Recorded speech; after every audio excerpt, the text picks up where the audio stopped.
Yeah.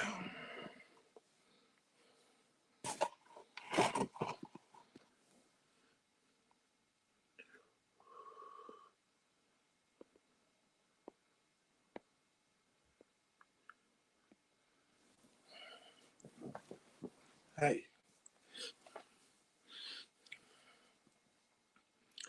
Good evening. Good evening. Good evening, everyone.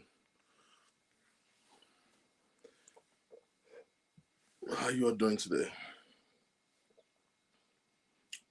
Oh yeah. Good evening.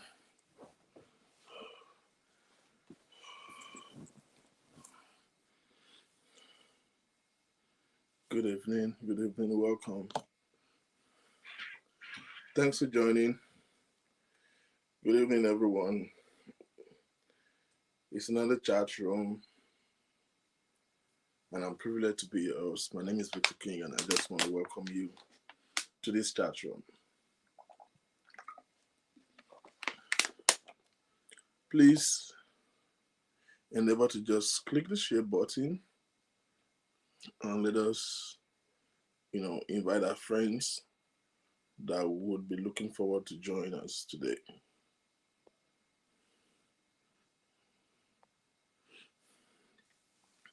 I hope you guys can hear me audibly.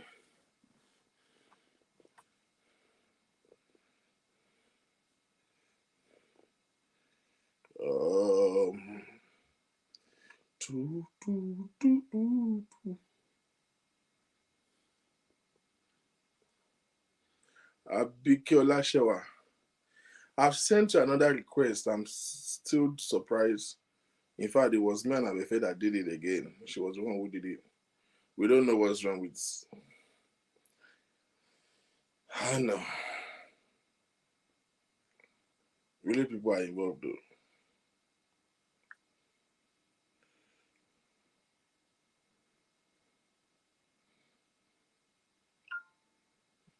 Mhm.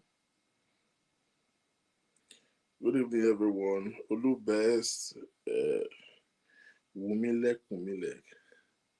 Mr. Muiwa, good evening. Welcome. Thanks for joining. Shout out to all our YouTube audience. Um, Olayinka, thank you all for joining from YouTube.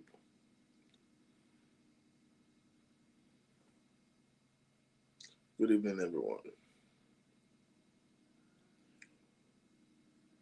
Ah, how did your weekend go? I have a very, very, very eventful weekend. I'm still kind of sober from the old bustling and hustling of the weekend. From Friday, I was like all booked out for events. I like 4 to 5 events in 3 days. It was horrible, man. Driving from one end of town to another end of town. And I've just been lazing around today. Like, but in my body, they tell me now. Stress plus hangover plus everything is telling me. But we are here, we are here. We'll be alright. Abike, you said you're sick? Oh, sorry. Get some rest. It's a change of season. And there's so much out there right now. Pollen and all these allergies and all that. When people get sick this season.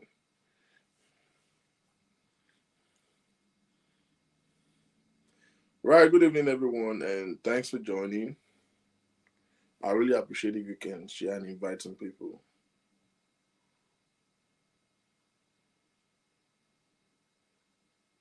Snippets, right? See, I need to really look for bodies that I'll be going out with.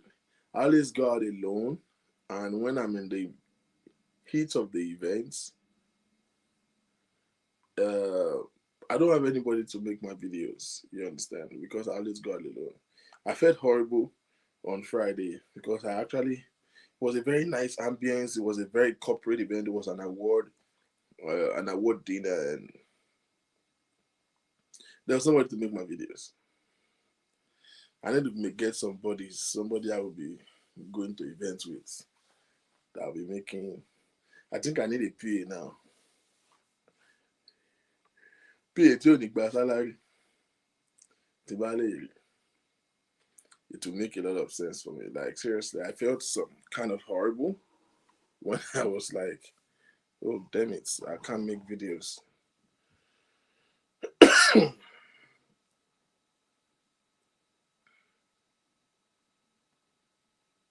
I don't have any aburo. I don't have any family around. I'm a low ranger. It's me and me. I scatter my house by myself. I fix it by myself. I really need to get somebody that I'll probably be going to events with.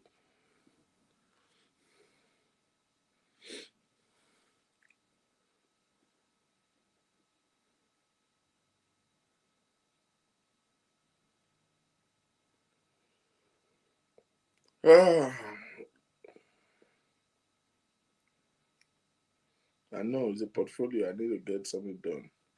All right. How is everyone doing? How did your weekend go? I want to know that you are alive and well and you are, winding down to the end of 2009. 2000. I just call it the year that comes from 2021. Time flies, and sometimes I don't even know that year has been that fast. I don't know why 2019 will not get off my head. I keep mentioning 2019 every time.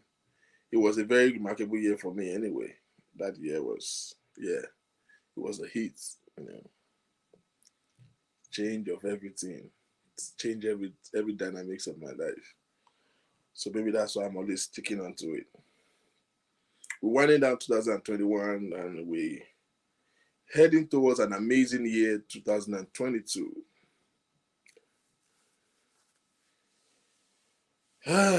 That's a year that has 2 in 3 places.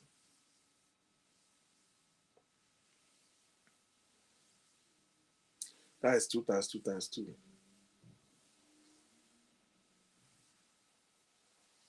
It's a year that you don't need to, you don't only need to double your hustle, you need to triple it next year. But it's not going to be by works. It's not going to be by labor. Favor terminates labor. Next year is a year of triple harvest. 2022, there are like 3 twos there. It's a year where you need to double up, but it's not going to be by labor. It's going to be by strategic planning and then the breath of God that comes on your labor. I don't preach laxity and laziness to believers to tell you that, oh, next year you're going to have abundance and you're going to have triple harvest. You are going to sow. Matter of fact, you are going to double your sowing, triple your sowing. And then the breath of God will come upon your efforts. And then you will have a 2 times 2 times 2 fold of harvest. That's how it's going to be. God is a constant. We are the variables. God is faithful to keep his words, if only we can do our part.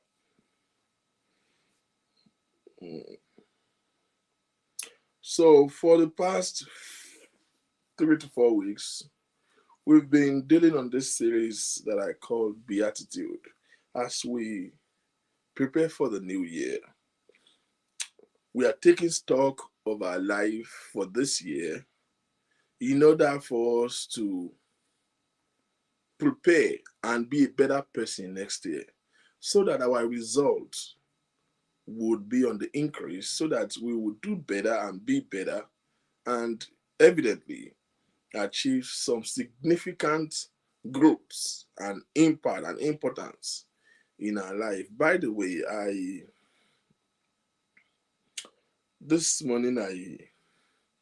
hours of this morning, I have an impulse to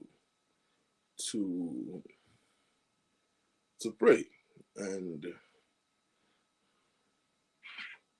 whether you like it or not, whether you believe it or not, sometimes in my prayer times, I remember all of you. And Because I don't pray for you because I love you. I don't. Sometimes people can be miserable, can be very, very mean to us. So, but I pray for you because my biggest prayer and my desire for this platform is that greatness will emerge out of here. The biggest gifts people give to me is when they call me to say, "Oh, I listen to you. I apply certain things, and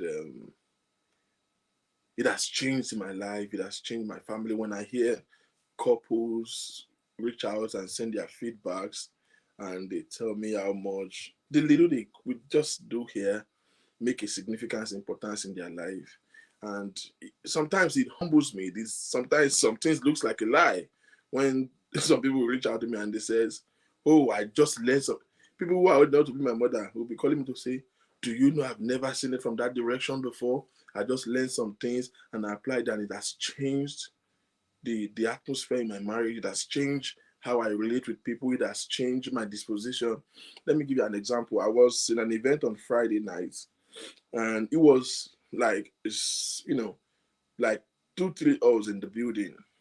I was on the ground floor having an award dinner, and it was a time where there was music, and I just wanted to step out and just drink water and get some air, probably check my phone, take some 15 minutes break because I've been on my feet talking for about 2 straight hours. So I just walked up and I was at the lobby, which was like the entrance of another hall. And from nowhere, I got a voice. The MC of the event just spotted me and mentioned my name. I was like, "From where?" And then this young fine man walked up to me and he said some humbling things to me and said, "I watch you like forever. I've been watching you since last year, and I just keep imagining how such an amazing person you are. I want you to please don't stop doing what you do.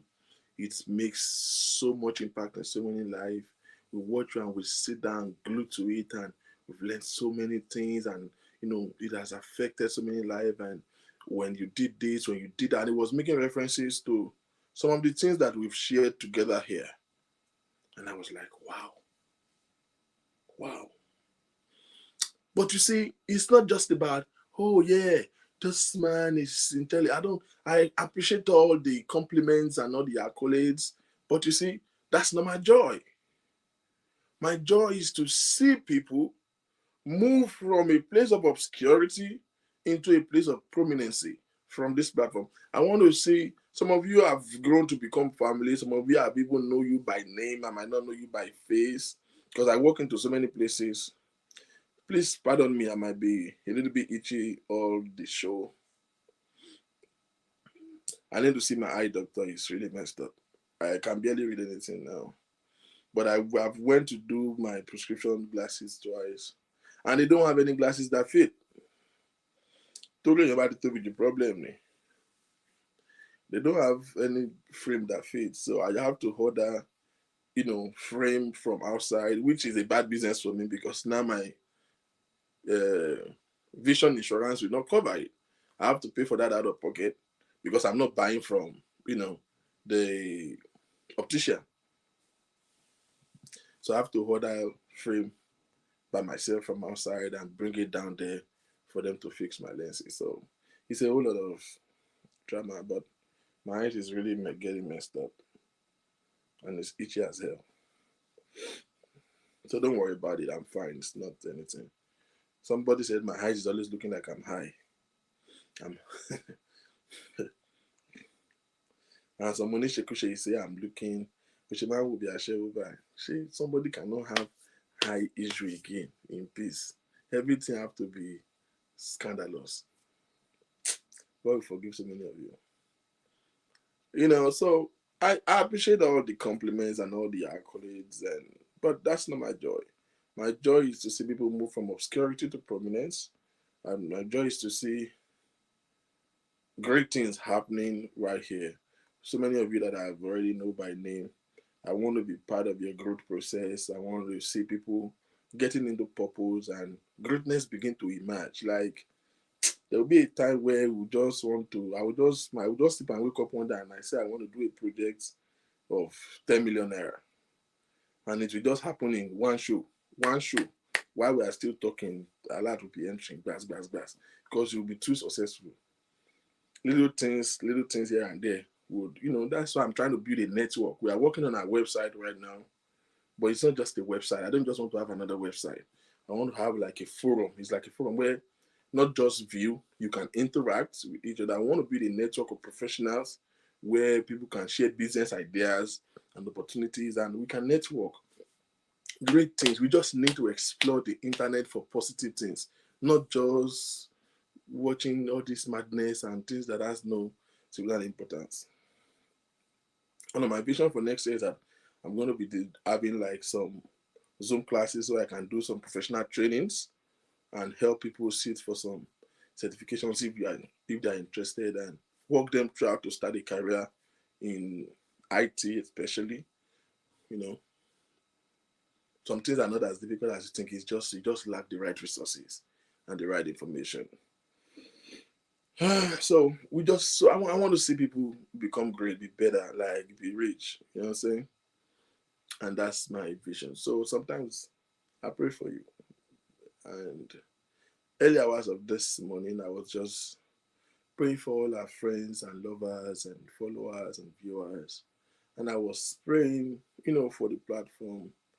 And I was really pouring out my desire to God and how I want giants to emerge out of this place. And God dropped something in my spirit. I went into some kind of revelation. I saw something next year that I'm excited about personally. It has something to do with me. So behave yourself. Okay. This has nothing to do with me. I don't think I'm part of it because it's not in my plan. Okay. But I see so many settlements, particularly marital settlement next year. I see it. I see it. So many of you here who is looking forward to be settled maritally, look forward to next year. There'll be so many engagements, so many marriages. People will find fulfillment. There'll be so many people getting into purpose of their life.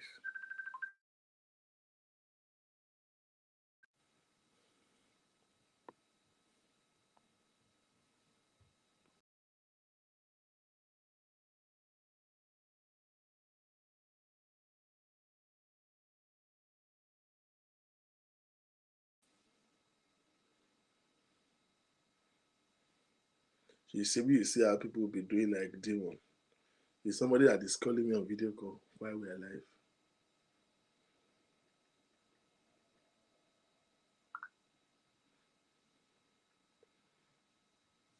So many people would, struggling in finding what exactly to do with themselves. With, people who are having fears and so much, emotional stress, they will find purpose and there will be so much settlement. God is stepping in and just connecting people with the right people. So if you've been withdrawn, you've been like, oh, I was hot and I don't want to get hot anymore. And you have been keeping to your shell. You are afraid of giving it another shot. You are afraid of trying again. You are going to do yourself a lot of favor. Next year is your year. Try prayerfully, consciously with God. And you are just going to be settled permanently. I see it. If I don't see it, I won't say it. But I see it happening. That is by the side. Yeah, there will be so many Ashwebi next year. Àwọn ìfẹ́ oge máa ń ta Ashwebi. That one do every business. It sells skin treatment, sells Ashwebi. She says she's selling rice. She want to do every business. She's selling Ashwebi. So by the time you find your spouse and it's time to do one day, call me. Oh. If you do secret wedding on this platform, my buying drag girl. There'll be so many marriages next year. Plenty of people will be getting married next year. Trust me. Plenty of people will find their spouses. Plenty of people will be engaged next year. All right, let's get to business. And again, I say that has nothing to do with me because I know for sure I'm not getting married next year. So slow your ass down. I don't want nonsense in my inbox. I don't want stress in my life. Okay, behave yourself. Shebi you see, I take over life and share. You see, I became addition. It's always you people. Main problem. It is you that you start nonsense. You will do it. You will go to your house and sleep. My own inbox will start catching fire. Behave yourself. Like I said, I only tell you what I saw, but I know that has something to do with me. It's not me. Okay?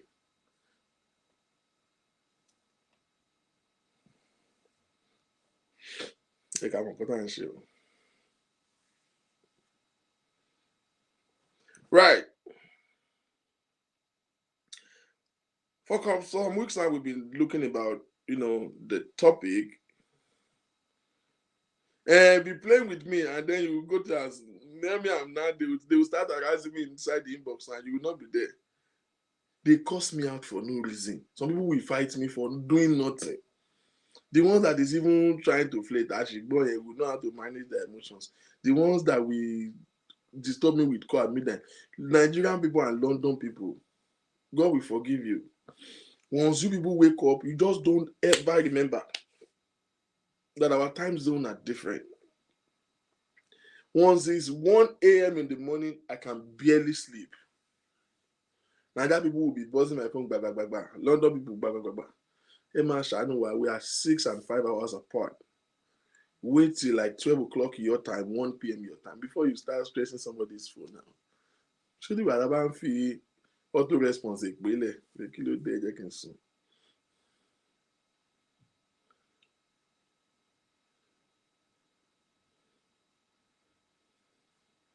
Anointed, àwọn anointed dìde. Let's get busy. People want to start. We don't start today. So for the past couple of weeks, we've been looking at beatitude, and by now you understand what the word means. It's a derivative of two words: beauty and attitude. Characters and fruits and traits that has beauty to your life, that makes you preferred. That makes you preferred. For example, the Bible says, and Daniel was preferred among the princes, for an excellent spirit was in him. It is a culture, a dominion that we have to learn and imbibe, that just make you stand out, that just make you do better in our in all our endeavors. So we look at the beauty of attitude that makes the word beatitude. And then we've been looking at subtopic. We talked about attitude of gratitude. We've talked about which one again? The winning through patience. We talked about three, and this is the fourth. And I call this the error of complacency. Since this is a chat room, can we just have a very active and interactive moment by asking you what is your understanding of complacency? We know people like if you're okay, they will start going and googling it, but that's okay. I know it's not a very familiar word anyway, but it's a simple word. Lola Musa Opanuga. That's an Ijebu name, Opanuga. Where did we get Sinto? Somebody, Omadune Robert sent me that Sinto this morning. Just woke me up early morning. Good morning, Mr. Sinto. Ibu letting you Sinto yìí. Ọlọ́run dáríjì yín. Now, what is your understanding of complacency? Because I realize that some people don't understand some things. One of the errors of African mindset is that you feel condescended or you feel, demeaned or belittled when you feel like you don't know something and you ask, you feel like it's belittling. It's wrong. It's not so. It's a mind that wants to be better, that asks questions, or that get inquisitive to know. Well, so what is your understanding of the word complacency? Complacency. We want to talk about the error, one of the beauty, the attitude that has beauty to your life is understanding the error of complacency so that you don't fall into it. I'm trying to be as brief as possible today. Did you see? If you're going to reload the title show here, say give me this spelling. Okay, I'll put it right there.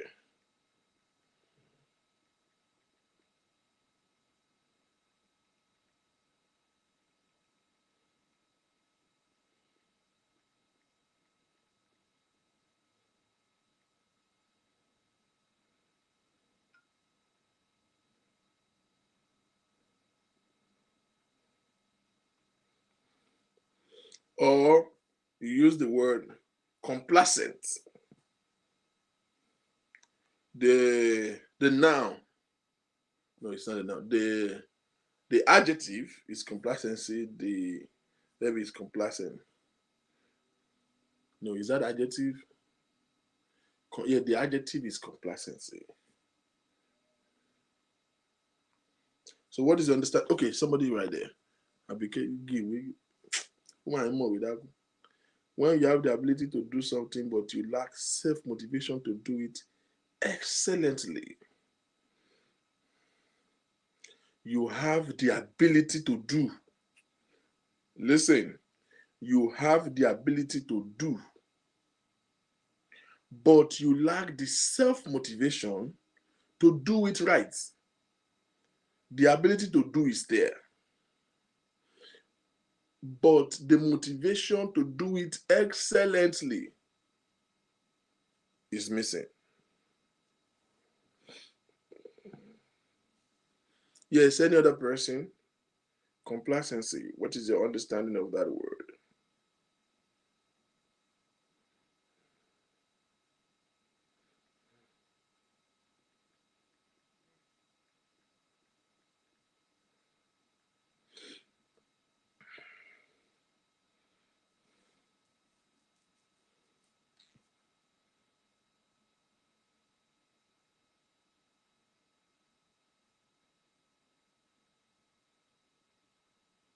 Yes, what is your understanding? I'm waiting for somebody else. Let's always not be bothered. This is a chat room, it's not a sermon. I'm not your teacher. We're supposed to have like interaction. Okay. I know it's a very unfamiliar word, so that's fine.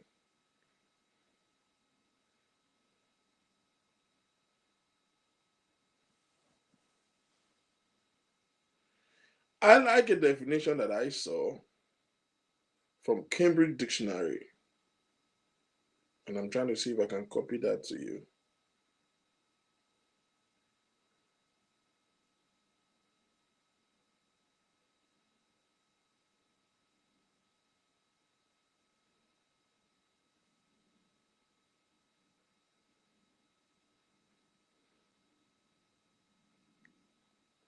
I don't know why it's not letting me copy.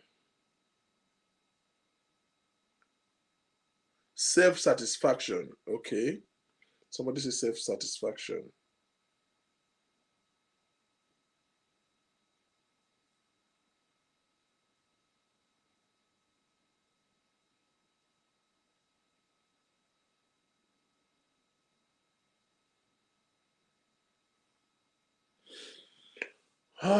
Well, àwọn tó ń lọ Google tí Google ẹ̀ dé. Àwọn tó ń lo Google lọ́wọ́lọ́wọ́ báyìí. Complacency.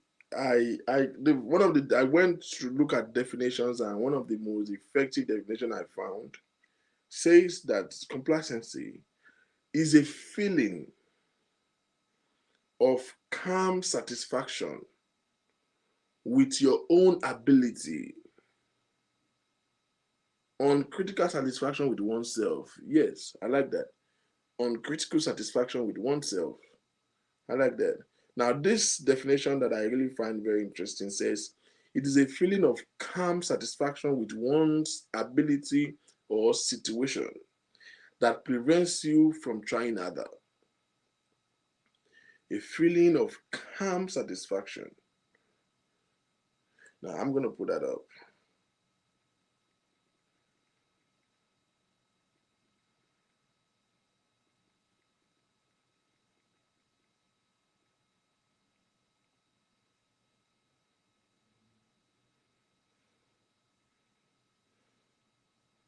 With one own ability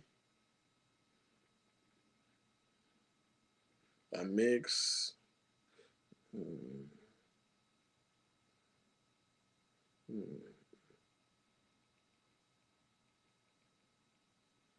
or situation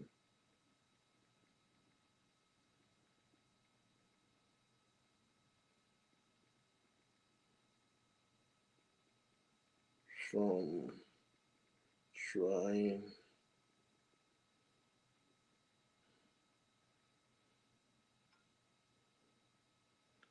Yep.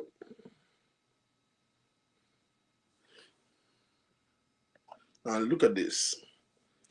This is the most effective definition I saw. He said a feeling of calm satisfaction with one's own ability or situation that prevent you from trying harder. Now, I remember Abike's Olasha's definition says when you have the ability to do something. So the problem is not the ability to be excellent, but you lack the motivation to do it excellently. The ability is there, the motivation is missing. The ability is there, the motivation is missing. Please marry that with this. A feeling of calm satisfaction with one ability or situation that prevents you from trying harder.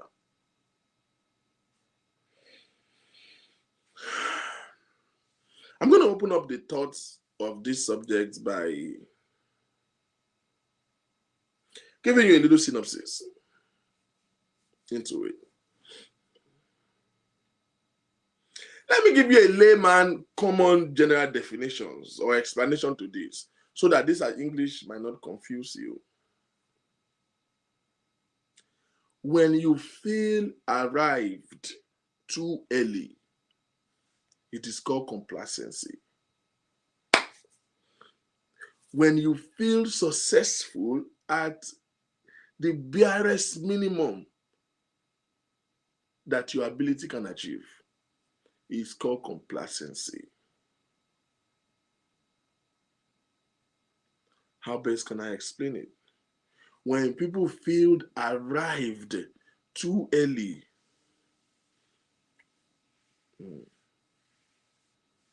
as a young man, you finally graduated, and oh Lord Jesus, you are so blessed. You got a job. In those days, when you are a fresh graduate and you get a job at a bank, your shoulder will go like this. Banking job was the hit. Once you get a job, a banking job, nobody can tell you nothing. As long as you're waking up every morning with those black suits and blue suits and star shirts that half of your salary has covered. Bí o sì kọ́bọ̀ lọ́rẹ̀, a máa yọ bí ọjọ́ ni. And then you now finally, with a job with everything and bank loan, made it to buy one Toyota Camry 1998. You know those Camry pencils. And you begin to feel very successful. Those are when those boys, they can't talk to you without rolling key in their hand.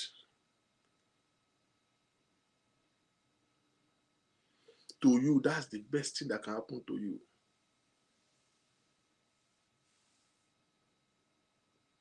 That's the best thing that can happen to you, as far as you are concerned. That person has feel successful too early. Hear this. Success is defined by a person, not a situation. There is no measure of success. Success is Limitless is endless, and it cannot be defined by another person. Somebody's Ebenezer is somebody's beginning. Somebody's Ebenezer, you know what Ebenezer is? Thus far as Lord help me. Maybe somebody's Ebenezer is somebody's Genesis.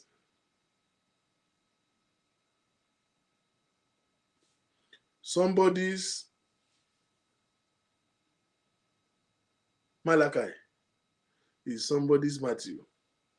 The end of chapter for somebody is just the starting point for another. The only person that measured the height of success is you. The question is, what does success mean to you?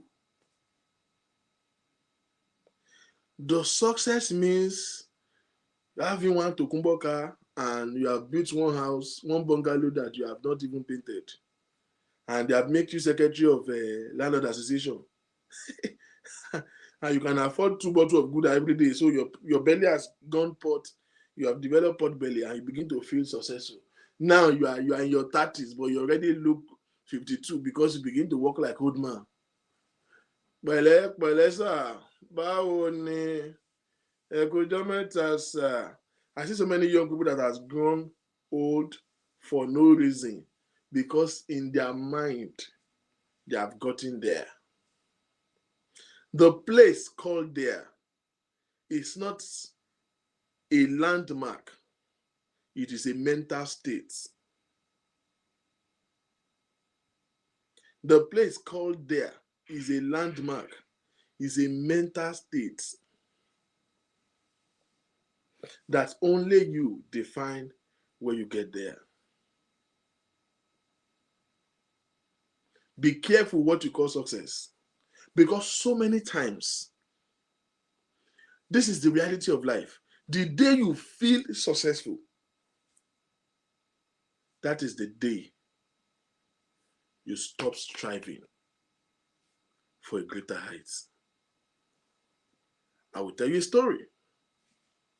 A very common story. So to say, a biblical story that those of you who are Sunday school students must have come across. There was a famine in the land, a very severe famine. There was no food or nothing.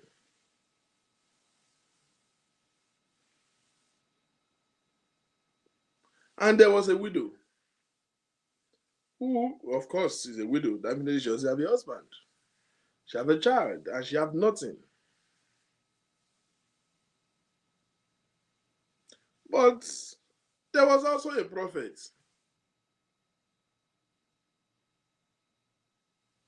who has traveled running away from a powerful witch that is trying to kill him. And God has asked him to hibernate in the forest for a while. And at the time, this prophet was journeying past this city. And by proxy, he stopped over at this woman's house, this widow's house. Remember, there was a famine. She had no food. But it seems like even in the famine, she seems to be the richest among every other neighbor. As poor as she is, as poor as she appears, she seems to still be the most successful, because at least she still has something. This prophet gets to the house of this widow and demanded to be served food. This woman is a believer. She respects the prophet, but so she went respectfully to him and said, "Sir, God sees my heart. I will love to give you something. I can see you are coming from a far journey. I will love to, give you something to eat. But as your God lives and his spirit lives, God sees my heart. The only food that we have in this house right now is the last meal I am trying to prepare for me and my son, so that we will eat our last meal and inevitably die because we don't have any other means. And the prophet said something very mean. I'm going somewhere. Follow me. He said, go and make me that last food and bring it to me. What kind of man is this?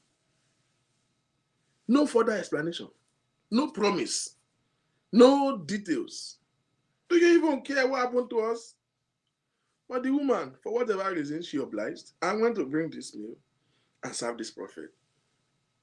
Now, when this prophet done eating, she said to the woman, he said, what do you have? He said, I have a jar of oil. He said, go and borrow vessel.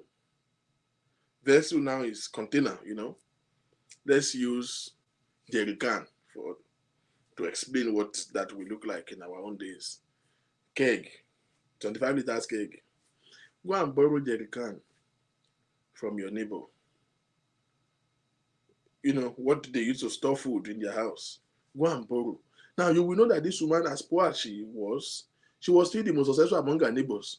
Because, funny enough, she was able to borrow many. That means every other person that lives in that neighborhood don't have nothing in their containers. They were all poor. Lesson number 1. Your poverty will remain when you continue to dwell among poor people. The quality of the life you are going to inevitably live is determined by the quality of the quality of the circle you surround yourself with. Well, some people also have said this and people blog them online and misquote them. Nobody is saying don't deal with poor people, but if you have to succeed in your life, you have to circle yourself around people who can make a significant importance in your life. I have seen some people, if you notice in your life that every time and anywhere you are, if you know right now that you are better than all your friends, don't let them enter the new year with you. You need a new friends. If you have 2 poor friends, you should have at least 7 successful ones. Success is contagious. This woman, as poor as she is, at least she have the last meal. But all her neighbors have empty containers. So she borrowed all their containers. And the prophet said, is this all you can borrow? He said, no. Go and get, he said, borrow not a few. She gathered all the containers. This is where we are going. This is where we are going. Don't miss it. And the man said, begin to make a drop in all of these containers. And she was making all of those drops of oil in the empty containers. And Bible recalls that as she begins to drop it, the container was getting full to the brim of oils. And she was filling each one. Just a drop will make a full tank. Just a drop will make a full tank. Just a drop will make a full tank. And don't forget, the prophet keeps saying, borrow not a few. When she brought all the things, she said, is this all you can get? She said, yes. He said, go and get more. She went more and borrowed more.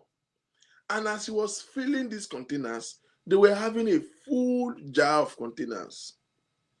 This is the most dangerous part of this story. Listen to me, don't miss this part.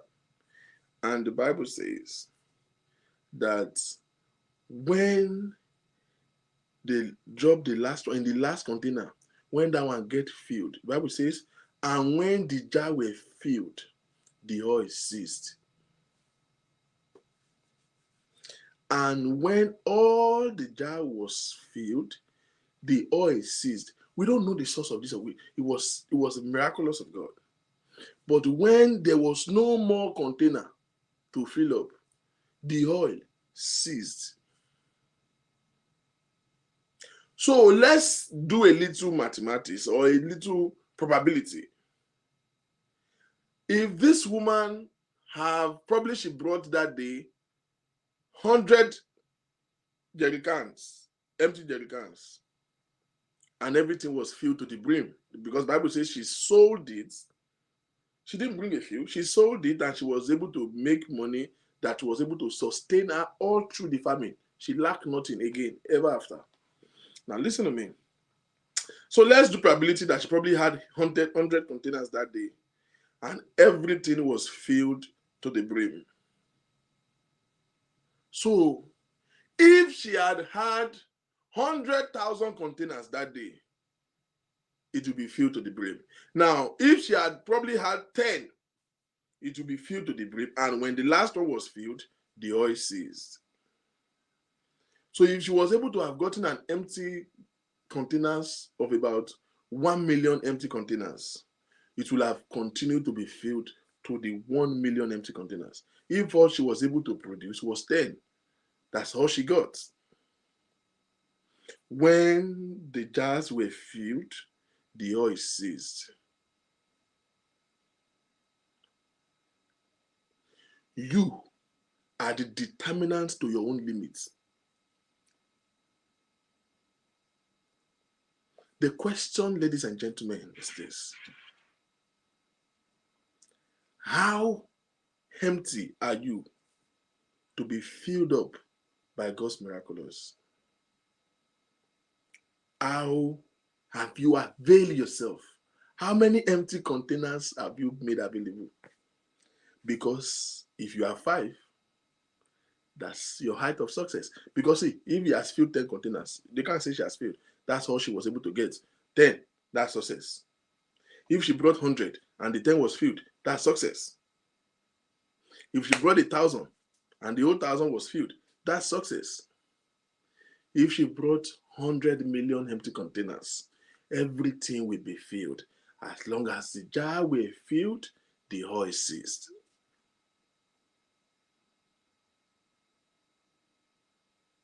You determine what success is to you. You determine how far you are going to go. One of the biggest lies of successful people is they tell you, what is your success story? How did you become this rich and successful? They say, I don't know. It is God. Yes, it is God. But that they don't know how is a lie. Yes, they do know how. They did something. Everybody who have abundance today have had a moment of tilting the ground, a moment of sowing seed. But more than labor, preparedness and the thirst and the hunger. Some of you are good at laboring, and I will explain to you today the difference between hard work and labor. There is a clear-cut difference between hard work and labor. Some of you are very, very good in labor.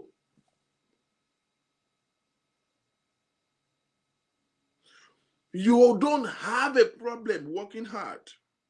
You are a hard worker. The only thing that is limiting your success is that you have few empty pots. As long as you fill it up, that's all you need.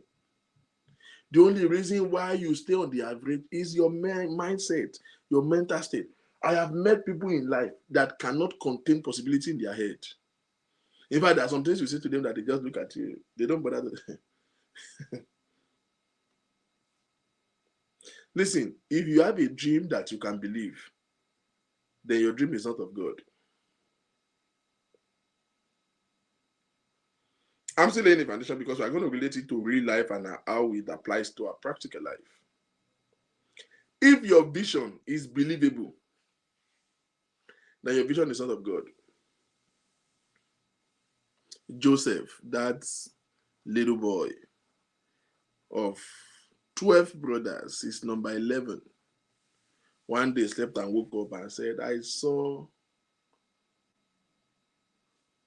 12 sheep and 11, wheat bound down to my own wheat. And the brother says, shall thou indeed reign over us? All he saw was his brethren. There are 12 of them. And he saw 11 bowing down to him.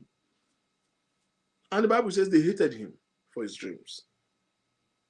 But guess what he did? He dreamt another one. And Bible says, and Joseph dreamed yet again another dream. This time, it is my sibling that I saw before. This time, he added the parent to it. He saw the sun and the moon and the 11 stars bowing down to him.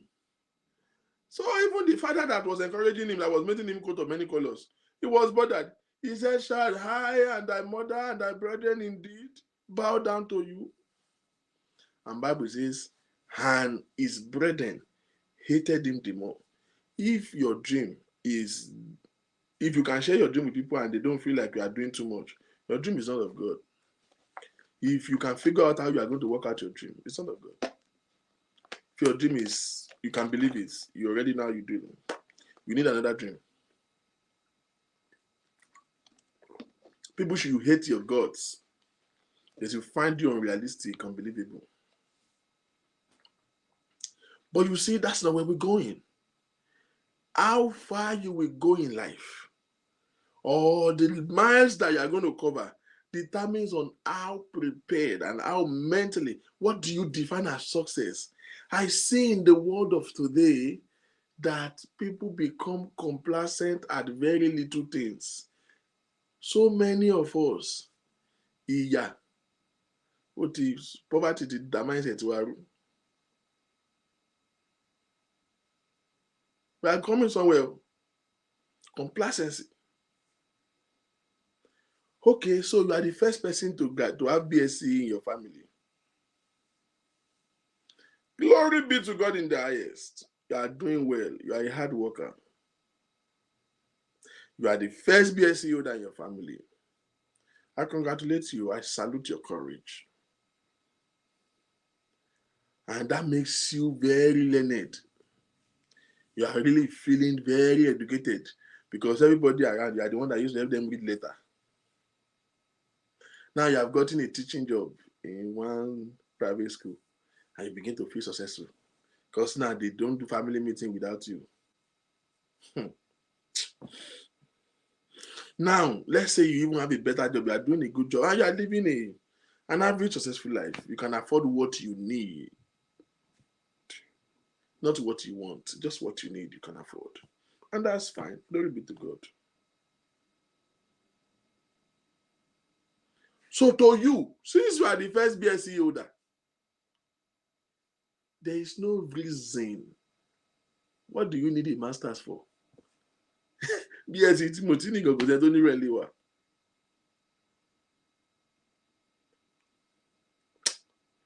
Talk with somebody. They say I should not be talking some personal details again. So I will spare you some stories.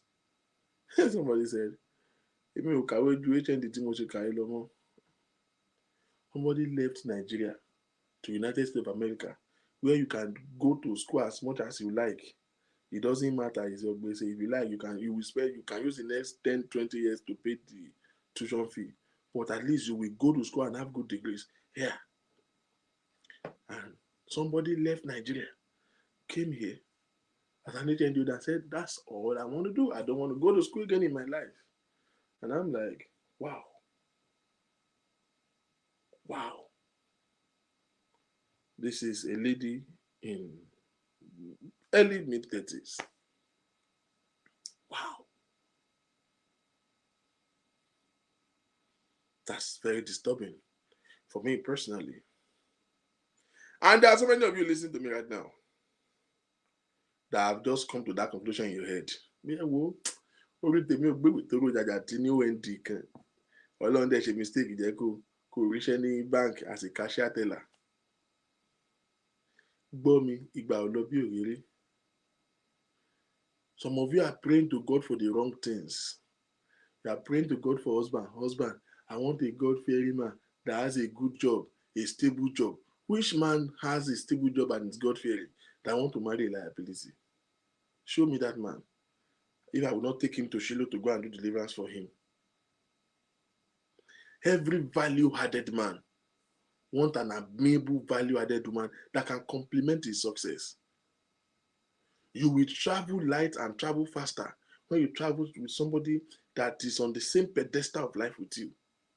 Not want somebody you have to still be pulling behind you. If I'm walking now with my hand and I'm just walking. And somebody else is walking beside me, carrying 3 briefcases.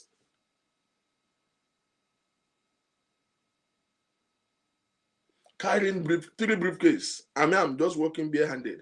Who do you think will get to our destination first? So many people in this life.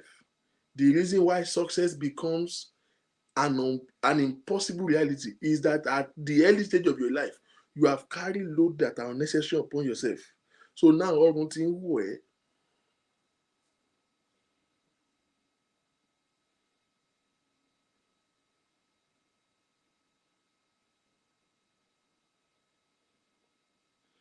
because maybe I should go ahead and do that PhD I've been toying with. Now, let me tell you something, Abike. This is the deception that our mind, the complacent nature of human tells us. You will have every excuse. Oh, the children, right now. I have financial obligations. You are doing one project in Nigeria. You don't want to encumber yourself with financial obligations, or your job right now does not give you enough time. And see, if you want to itemize 20 excuses why you should not start that PhD, it's available. Trust me, I can even help you look for it. But hear me, this is the hard truth. There will never be a good time to do it. The only time that is right to do it is the day you say, I want to do it, and take a step, a cognizant step to start. The most difficult moment is the starting point. Once you are in it, before you know it, you're done with it. There will never be a good time. And I must tell you, in reality, there are some things that too bad shit when God is dropping it in your heart. Hear me, people. Things will never get better. Don't let anybody lie to you. This life is evolving and it's moving fast every day like the speed of light. The older you becomes, the more encumbered and obligated you becomes. There will be more necessities that compels you not to do the things that are in your vision, that is in your plan. So when you skip these things, it makes it more difficult. Listen, don't you ever postpone the vision of today till tomorrow, because there's other visions for tomorrow. So now by tomorrow you are overwhelmed.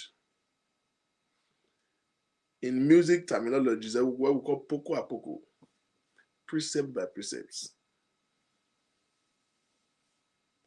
Whatever you mark down today and you achieve them, break your vision into realistic goals. Vision is a big plan. When you have big plan, break it down so that it doesn't look huge or unrealistic to you, into little achievable goals. One step at the other, achieve them. When you break your vision into achievable goals, match those little goals with time. Because you see, no vision works out, no goals works out without time. This is where complacency comes in. When you just say, I will do it. So many people's problem is not planning. So many people's problem is timing. So many people's problem is not planning. They have a very perfect plan.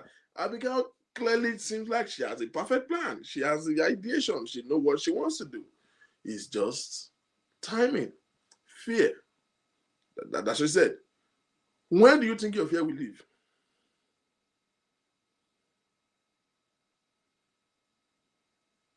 Your fear, nothing will change about your fear. Your fear will still be your fear. It will still come. Guess when your fear will leave? Your first day of class. Gone. Your fear is gone. The day you make a major commitment, financial commitment, and you sign up, you already start getting emails from your professors.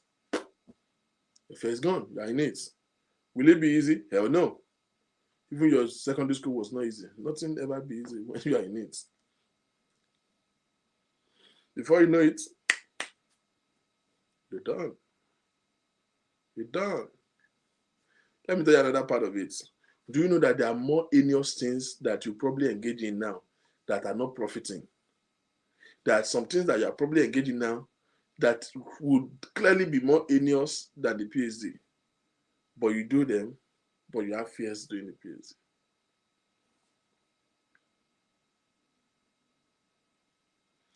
In fact, complacency is not even like Abigail that's having fears of doing it. Complacency is you feeling like you have arrived. Maybe she felt the need to do it. No, she's just afraid. No, complacency is you just feel like I don't need it. I already have masters. God damn it, give me every PhD. They have made you a nurse manager in one hospital. Or you are a what do they have in London? Is it matron or what do they call it? And you think that's the best you can be as a health worker? Your mates are doing, as long as there is a position higher than you, you have not done. You are not done. That human being like you at the DON, human being like you at the consultant at the board of nursing, they don't even work. They don't even work. I see so many Nigerians here come here, go to nursing school. Once they become RN, do you know that so many people did not know that RN is an associate degree? Let me nullify it for you. RN is just like you say OND in Nigeria. That's it. RN is just like OND. It's a 2 years degree program. Have you seen all these goddamn Nigerian women flaunt about being an RN before? It will nuisance you.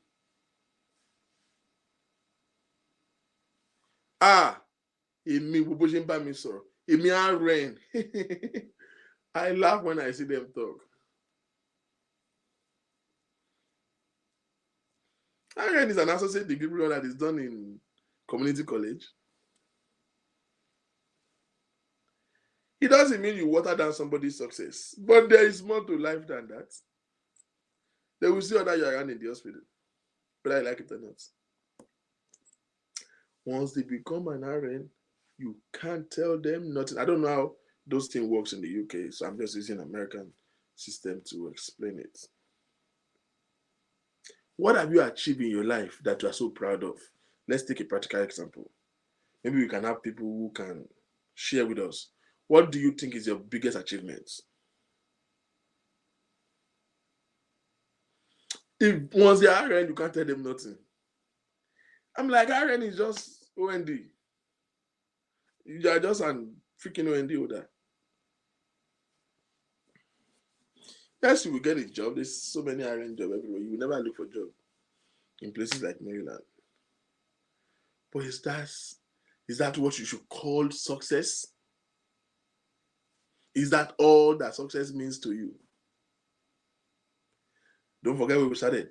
Once the pot is filled, the oil ceases. There is so much. Let me tell you something. I did a research. I read a research work that says that a typical average human, hear this should challenge you. A typical average human that lived from age day 1 to 80 years old, from day 1 that you were born till you get to 80 years old, I don't care what he has done with his life, I don't care the level of degree. They said a typical human that has lived for 80 years will probably have used 6% of his mental capacity.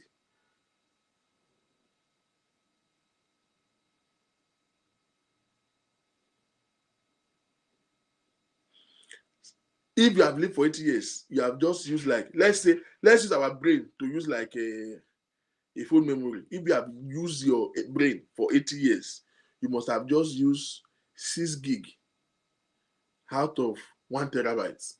Yeah, that's what it means. If you are into IT, you understand what that means. You probably have used 6 gig out of 1 terabyte. They say if we live for 80 years, a typical human being that has lived for 80 years have used 6% of his mental capacity. So as much as you think you have struggled, you have labored, you have worked, you have done whatever, you have studied, you have not done, you have invented this. Believe me, you have not explored the ability in your head up to 6%. What God placed here is so much. But you see, to the extent you will ever utilize it is determined by you. So let's get a little bit practical. What do you think is your biggest achievement? Biggest said, I've not got to a place where I can say it's the biggest. Yes, you have bigger things you are aiming at. Do you? It's now. What is it that you are happy about right now? That you feel very proud of yourself about. Yeah. Let me see where I'm gonna go. Ìrìjú ẹ̀rí àwọn orúkọ kan wà lórí Facebook mi. Lọ́lá Amúsan. So many people feel like, oh yeah, my school, my marriage, my work. Okay, yes, bravo. That's a landmark. Just bought a house. Tell us one. If you go you the more in school I lie. We just want one thing that you feel very blessed, very proud about. Buying a house, it takes a lot. People plan 5 years to prepare for mortgage and all that stuff. Yes, that's that's that's significant. That's that's very significant. I like that. Yes. Who else I want to say? Something very significant that when you look at yourself, it's one of your major achievements. Like, yeah, I did it. Like, yeah, I was able to achieve that.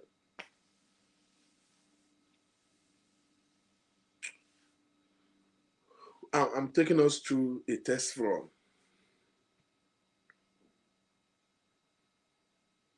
a test run. I want more than one. Having my two beautiful boys. When you look at them, you feel very proud.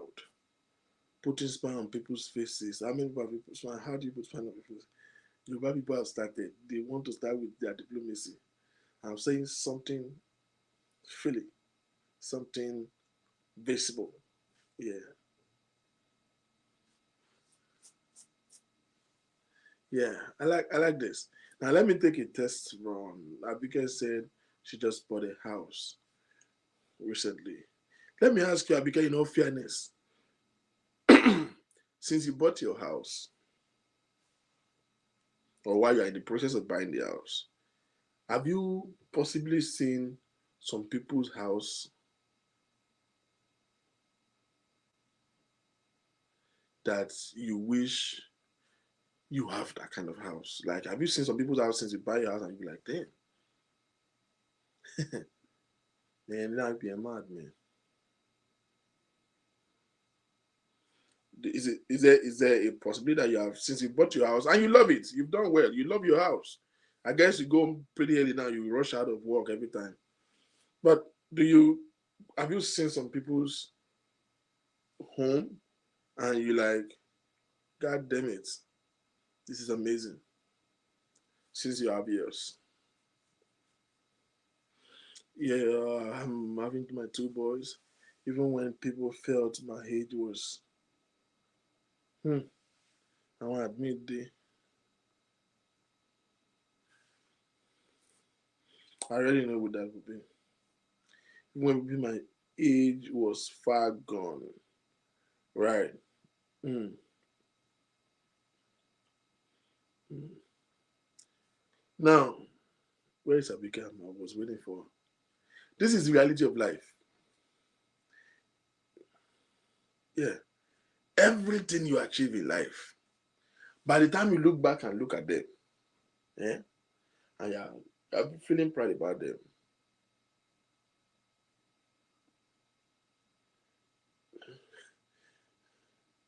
I've seen and been to a few places, and I'm like, damn, yeah. Everything you achieve in life, it becomes very significant because it's your effort, it's your labor. You will feel so proud of yourself. But take a while and look back again or look around. You realize that, yeah, you can do better. There is always a space to be better. Well, I could have said, talk about our two boys, and I feel like she had them where she feel like she's getting to the prime of her age, and people feel like, oh, it's a bad idea. Oh, yeah, you're getting old. Medical terms, they say that is a risk pregnancy, and it's not a good idea. Talking from a health perspective, and people will advise you otherwise. In fact, doctors will tell you after this one, madam, behave yourself. And you still went through all those ordeals and all those chilly trimesters and all of those. Very high risk, sadly, when you're already in your 40s.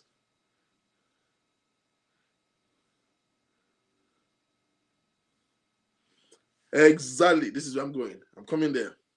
You know, so by the time you have your boys and they're growing, you are very proud about them. And that's significant, and I'm very happy for you. But let me give you an example. Recently, one of my dear friends celebrated her daughter's birthday. And before the birthday, she just shared the pictures with me and it was like, oh, my daughter's birthday is in this week. And I look at the damn picture and I'm like, shit, girl, you need a dog for your daughter, man. She's grown. She's grown into a grown woman. And she's 18. And I was like, God damn it. And while I was making jokes about it, I suddenly flashed back my age to 18 years back. And I could point to friends of mine that were having kids at about the same time. And it dawned on me. I wish for a moment that I have gotten somebody pregnant then and I've made babies. By now, I would have been having a child that is 18 years old, maybe that grown. I love it when I saw the picture of the baby. I was like, damn, this girl is blessed, man. Look at this 18-year-old baby. You know? I love my children, but when I saw that 18-year-old girl, my mind went back to my children and I'm like, God, I have miles to go, man. My kids are 5 and 4. God damn it. I don't even know when I'm having any other one. You know, I wish I had made babies then. You see how our mind process. But let me tell you the reality. If I had gotten a girl pregnant 18 years ago, oh, maybe I will feel proud now and feel blessed that I have an 18-year-old child. But I kid you not, and I bet it with you, I won't be where I am today. Going by the family that I come from, they will throw you out like a dead dog. I'll probably be a manager in one Mr. Biggs right now, which will amount to success to me. I will still feel proud to say I have an 18-year-old child that is going to one government secondary school. And maybe I would have worked in Mr. Biggs for so long that they would have made me a branch manager, which amount to success. Maybe I will have one Toyota Camry to Kumboka. But no, maybe I will feel successful if I'm in that space. But where I am now, I know that there's no way I will have been here. There's no way on earth I will have been able to 18 years ago. Èmi fúnra mi dáwà mi ò tí make it. Do you understand? Èmi fúnra mi mo ń dágbéra mi gan, mi ò ríra mi gbé. But you see, now I am in this space in my head. But I wish I have a child. I wish that was my. Honestly, I saw that girl and I wish she's my child. Because mo wo pé mo lè bí on a normal day, mo máa ń ọ̀rẹ́ mi tó ti ń bímọ as at then. Not to bímọ way before then gan. Huh? Àwọn àpàrọ̀ ọmọ yẹn wọ̀ mí lójú. That thing got to me for a moment. Then my brain started working right. Wọ́n bí ẹ̀rí tó bá lọ fún ìrànlọ́yún as at then tí ayé ẹ̀ máa bàjẹ́ straight ni. I was telling myself.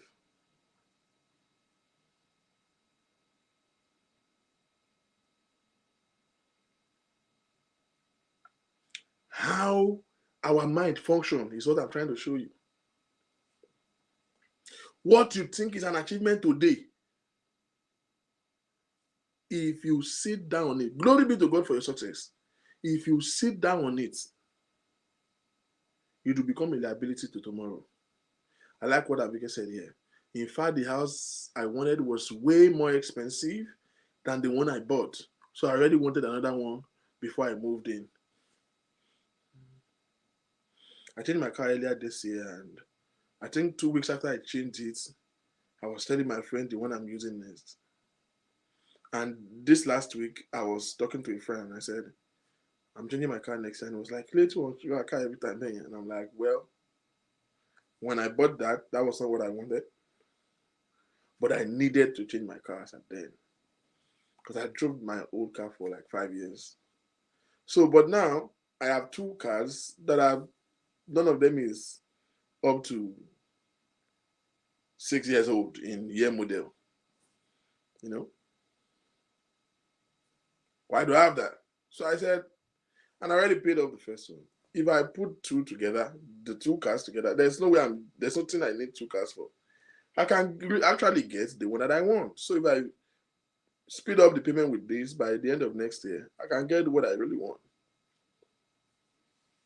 I want a GLC Coupe AMG Mercedes, and that's what I want. It looks, but I already figured it out.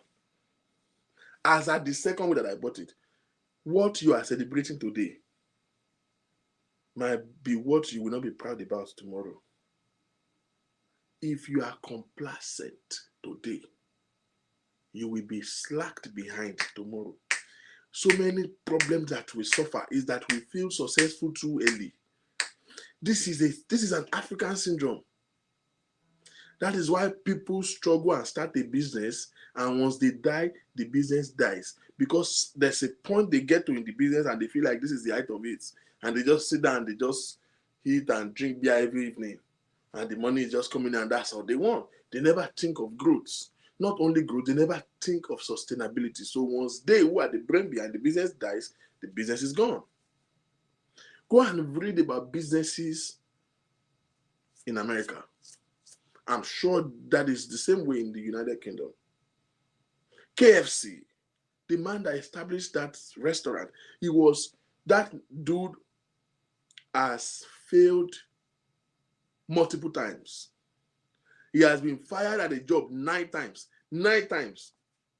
If we apply for a job, he will get a job, they will fire him. He's considered dull.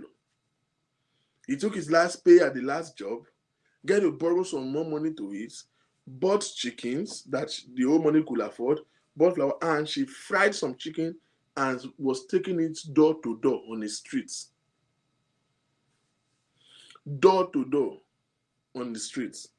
He was frying chicken because he has no more job. He has lost the momentum of applying for a job because he's not doing well as an employee. There's something in him that just don't function. They fire him. So there was no more hope. So he fried this chicken and he would take it to I wanted to try this my new recipe. It was just, and they would say, how do you make this? Let me try it. Oh, it's good. Can you make me some tomorrow? Say how much you need, I would supply it. And then he would go to the grocery store and buy chicken and fry it and supply on the streets. KFC. Thank God KFC in Nigeria. It's in Nigeria, so you will know. Although I don't know about like KFC in Nigeria that said the love fries. I don't know that kind of KFC. It's called Kentucky Fried Chicken. That man was selling this chicken on the street of Kentucky, door to door. That same door to door hustle. Just say, you know how you just make food and tell your neighbor to come and taste, and then they taste, and they say, I like it. Can you make me some? You say, well, I'll make you some if you pay for it. And they say, I'll buy it. And he just mixed up some recipe and invented a different recipe to fry chicken. A different recipe to fry chicken. And that same door-to-door, just neighborhood, few people that he knows, became KFC. Do you know how long that man has died? He died, and his children, despite their education, because before he died,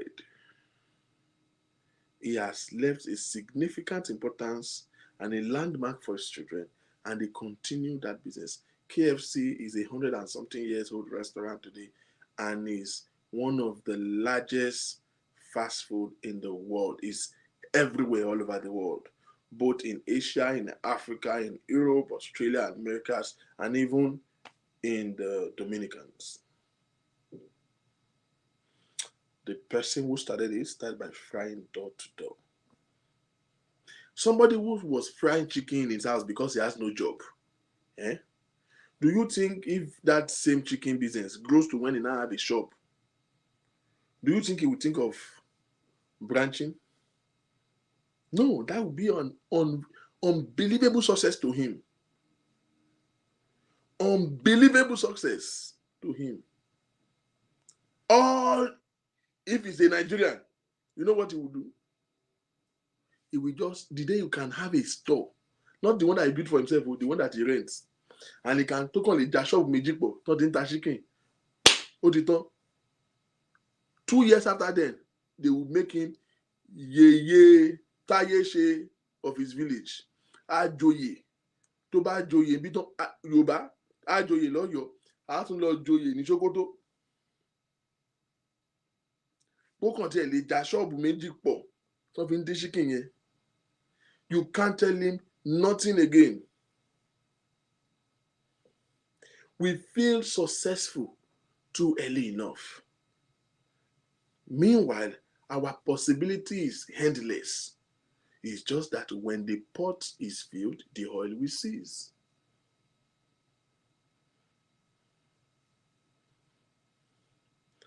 Bashorun Ga of Ogbomoso, Yeye Kiniko, and then to add insult to injury, if he's a Nigerian, that is KFC, the day he have one store of his own. Because all he was doing was frying chicken on the street. The day that same thing now become what he can have a store for. Hey, oh. To add insult to injury, you will now hear honorary doctor from the University of Lagos. They will now wearing gown. Honorary doctor. They now say he's a doctor now. Chief doctor. Have it honorary doctor. Labule ó máa jẹ́ Bob Bagunwa of Ipetumojo. And then in this church, he will be the chairman of building committee. He will be the chairman of pastoral units. He will be the chairman of men's fellowship. He will be the choir patron. He will be oh God. From that chicken money, Owaloro Islander, Abote Okonte Rora Siena Orobo. You know that Siena Orobo, official car of Yoruba people. That's it.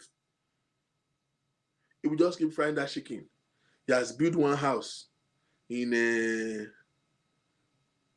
Alakuko and has bought another land in Ipetu that they are already building. Monile sílùú mi. Tó bá rí ilé tó fà sílùú ẹ̀, ilé tó gbélé kò kéré. Tó bá rí ilé tó fà sílùú ẹ̀. He will probably build 3-4 houses from that chicken of the store. He will invest money in things that will depreciate and leave the business that is producing the money to suffer. Because according to us, that is success.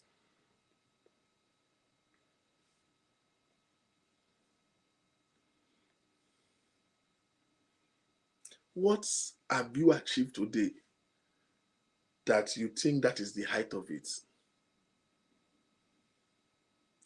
There is a room for improvement. Stop feeling successful too early. Thank God for your blessings, but look forward. One of the most vulnerable moments of a man, there's the book called The Art of War by Robert Greene. No, that's not Robert Greene. The Art of War. It says that one of the most dangerous moments is after victory. When you feel like you have achieved this thing, oh, now you have BSc. Now you now stay back home and be lazing around. Okay? There is no job in Nigeria. There is no job in Nigeria. I agree with you that there's no job in Nigeria, but do you know that so many people that say that nonsense has not even asked for a job? I have spoken to so many unemployed graduates in Nigeria, and I asked them, "Hey, wo iṣẹ́ kò tí ẹ ṣiṣẹ́ anyway? Bá iṣẹ́ mò ń wá And you ask them, where have you applied? Nowhere. Then go see anywhere. That's not what I'm asking you. Where have you applied? I was speaking with a friend and I said, yes, I'm looking for a particular kind of job, for a couple of time now. And I was talking to him and I said, oh, I'm home today and I make 170 applications in one day. And the person said, hey, could possible? And I'm like, I didn't even do more today. I sit down my computer and I make 170 applications a day. A day. How will I not get a job? How?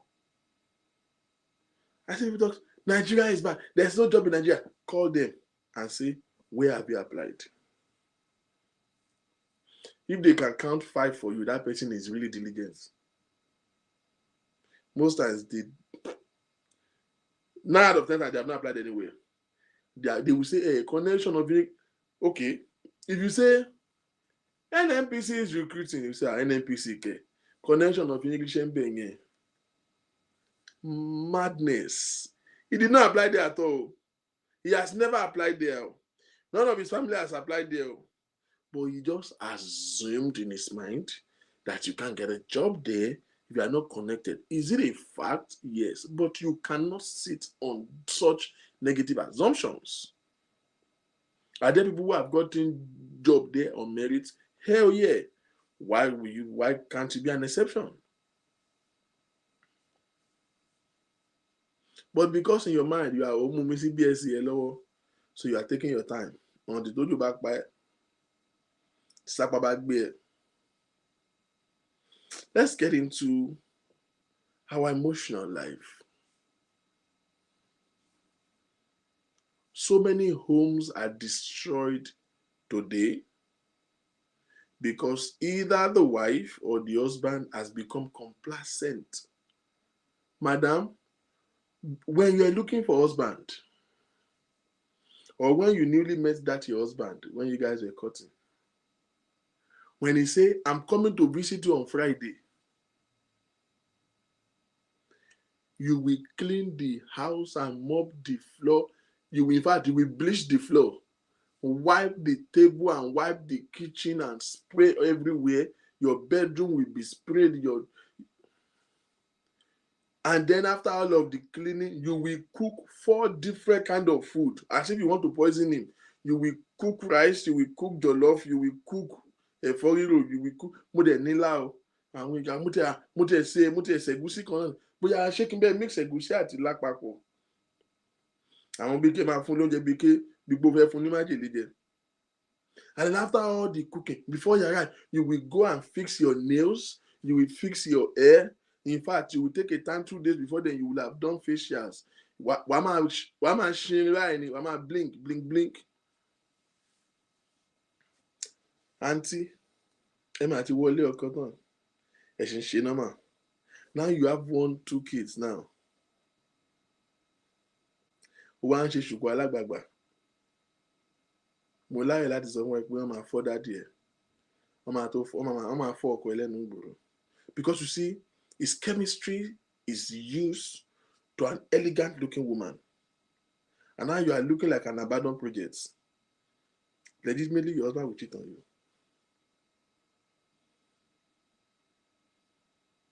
Legitimately. Now, Monday to Sunday, because you don't want to, they say they complain, so you don't want to tie up so that you won't look like a local woman. But you see that one bomb shirt that you have been wearing, don't let it enter 2022 with you. You wear that bomb shirt at home every day of the week. Once you dress out and come back, you will pick that bomb shirt. And that nonsense that you call 90, ti brown yẹn, tẹ̀ máa ń wọ̀ yẹn, ó ti ń ké, ó ti ń sunkún oró. Àpá bra yín ó dàbí ọfà tí David fi pa Goliath. You have not changed bra in 3 years because you feel like ta ni mò ń ṣakọ sí.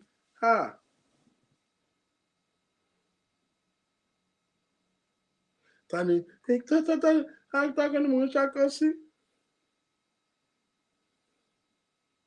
You will stay in the house now. To where bra is your problem? Ah, you know, let me move over. Lọ́yọ̀ tó mọ́ ti fàpá tó ti wídà. Ọ̀yàn tí ó salute mọ́ tó ti wà ní tó ti stand akimbo tó ti humble. Very humble breast now. To where bra is your problem because you are in the house. Complacency. It's nothing other thing. You just feel too relaxed. You just get too comfortable. The day you start getting too comfortable with your spouse, that's the day you start missing it. Listen, those who will enjoy a steady and a happy relationship in their marriage is a wife that begins to continuously treat his husband like a boyfriend. The day you... African women can feel so entitled. I mean, without apology to women, I think men feel more entitled than women, in all fairness. I think it's an African syndrome, regardless of the gender. But I think men feel more entitled than... I'm coming to the men.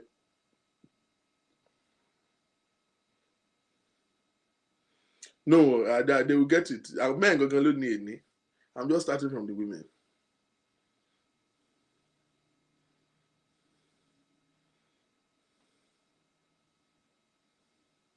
But let's be realistic with you. We see these things every day. And see, clearly you are not blind. You need to injure.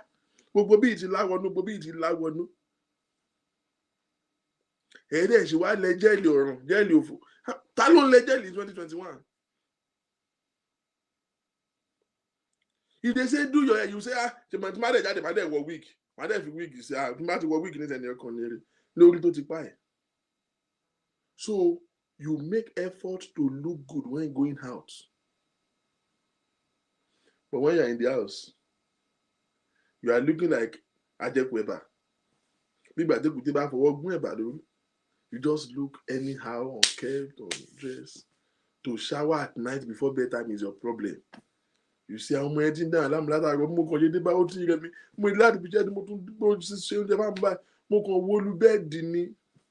Your husband come later at night, seeing you on the bed like a log of wood. You are smelling my gun and lubosa. Abi, at the same time. So the man is sleeping on the bed now. Your bedroom is smelling like kitchen. Only you smelling all the recipe in the kitchen. Curry on one side and lubosa on one side. Everything vaporing out of your body.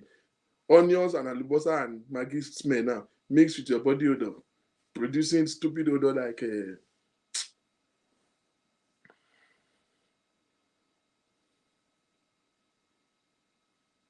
No, now.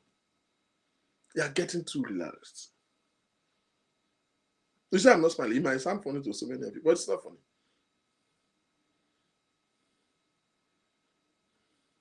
It's not funny. We see it every day. Let us tell ourselves the truth. You might not be a victim of it yet. You might not be doing all of it, but you know the one you are doing. Pick the one that applies to you. That's how we started from professional angle, from the casual level. I told you we are still getting somewhere. We might buying.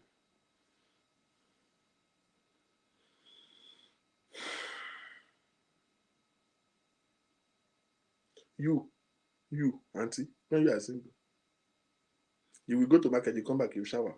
You will do this one, you come back, you shower. At your age, woman, it's not as if you don't know. When you are single, you know how to do steaming. You know how to do this. You will sit on hot water with all of the Epsom salt to steam all of the office. You steam everywhere.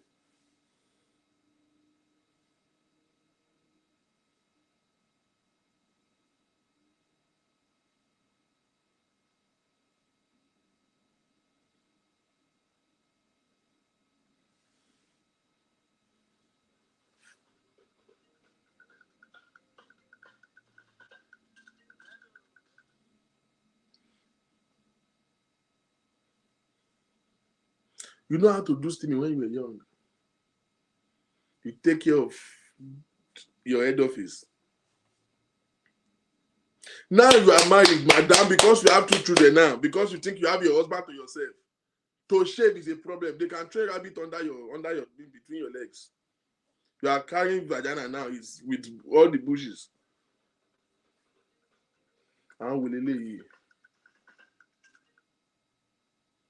Rabbits can give birth in your vagina. Rabbits, when they sing rabbit, èrò tó bá ráyè wọbẹ̀ á bímọ síbẹ̀.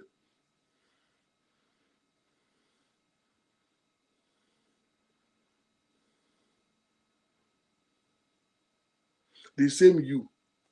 And then they will now come and say, African men are not romantic. And African men, they don't know how to give head. They will say it's a sin to give head. No. Put yourself in the man's shoe. They give you head. With the kind of aroma that comes from, you know your body type, you know your body size. You are XXL. And you still keep your beard. Are you mad? Èèyàn kan ló bí ọkọ ẹ̀ náà ní ọjọ́ ẹgbẹ́ sórí burúkú ni. Àwọn agbórí sá. Wọ́n yẹ kí wọ́n lásán hit tó ń tibẹ̀ jáde. Bakery tó ti ń ṣe búrẹ́dì àgègè gan. Hit ibẹ̀ ò tó bẹ́ẹ̀. He put his face there lásán. Hit tó bù báyìí. Wọ́n á mọ̀ pé no. Son of man, get deep behind.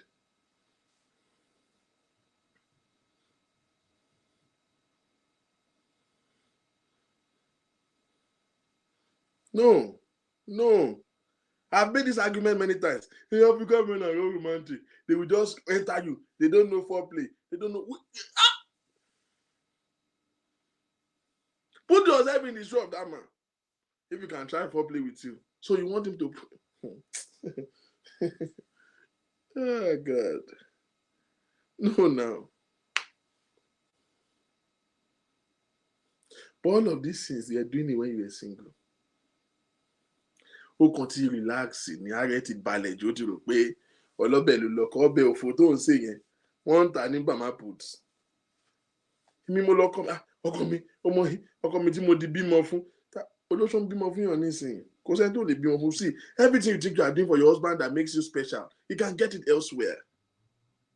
If you don't feel that you are in a competitive world and keep the competition on, like keep the tension high, the only difference is that you're on the advantage. You had the after edge, but that the competition does not exist. You lie to yourself. Everything you think you are giving to your husband, he can get it elsewhere. You give him baby. So what?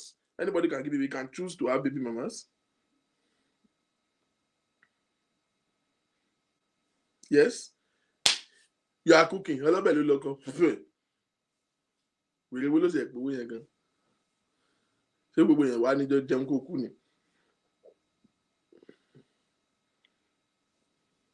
Not every man that even like food like that, first of all.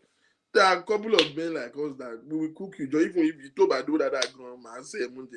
So all called the one only. And you will still not keep your still not keep your game tight. What man? You will still have this argument, you will be turning your back. One do the couple. Don't feel you see. You get too comfortable. Now, this is the problem with marriages when it gets like this. You started your relationship when you were dating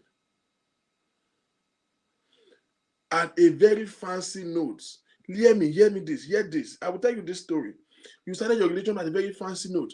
When it was your boyfriend, when your husband was visiting then, you will keep yourself, you will tidy, you fix your nails, you keep your hair, you have all your wigs on and all of those things. You keep yourself intact. That is how your relationship was instituted.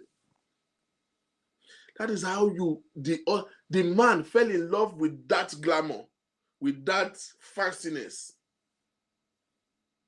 It is a complete breach of contracts when you get married and the narrative is changing. You are looking differently. Listen, yes, give me all the freaking excuse. I hear people saying with this heat in Nigeria, Beleo,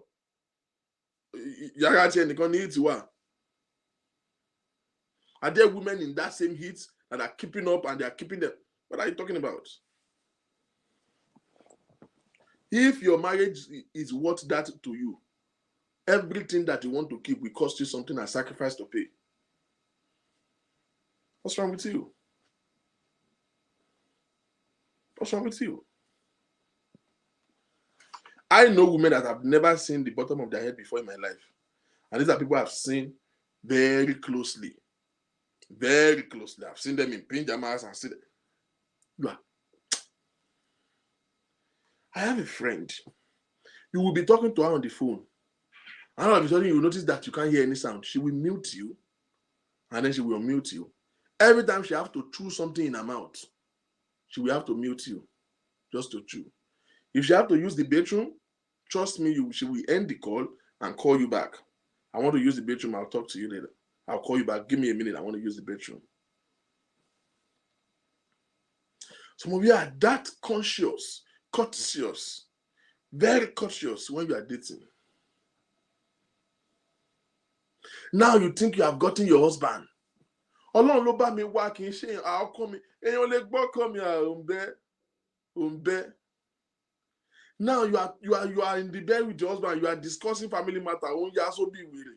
Òṣòlẹ́gì. You look at it and say, ọkọ mi má bínú. Má bínú. Ọlọ́run ò dálé èso náà. Òṣì ló fi ń ṣayọ̀. Get too familiar, too comfortable. You are not doing like idiots.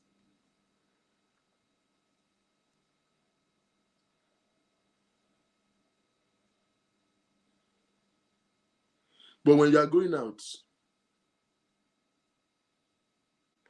you know how to fix your nails. So your husband is coming to the house on a normal day now. He's seeing you all glammed up. Your husband will look at you. Instead of saying, baby, you are looking beautiful, say, ibo ló dà àbí kí ló ṣẹlẹ̀? Kí ló tẹ̀ sọ bẹ́ẹ̀? Ṣé mi wà lè múra nù lé ni? Because it's unusual. You know what you look like. And lo and behold, you won't surprise him. Then you will now tell him, ọmọ pé ọ̀túnla ni party àwọn ọ̀rẹ́ mi. He knows once you make your hair, there is a party for the weekend. There's a party for the weekend. The day you are looking kept and you are looking all made up, she knows. He knows. He knows. Now, I put this in because I want to read this. I like this. I have a confession. The first day you mentioned this issue about dressing up to go out and not in the house, I started wearing my wigs in the house. Normally, at the bar inside my house. Bobby asked if I went out. I said no. I just want to be rocking my wigs in the house. Excellent.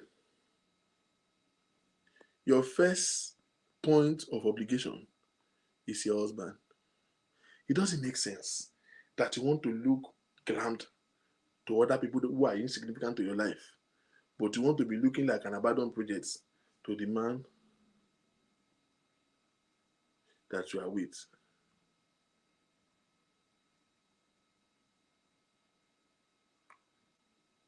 This man dated you for 5 years. You haven't even seen you use the bathroom before. But now you are married. You sit down with him, you are talking. You just fart anywhere, anyhow, and you still laugh about it. It's not even the farting that is annoying, it is your smile. And then you want to water it down.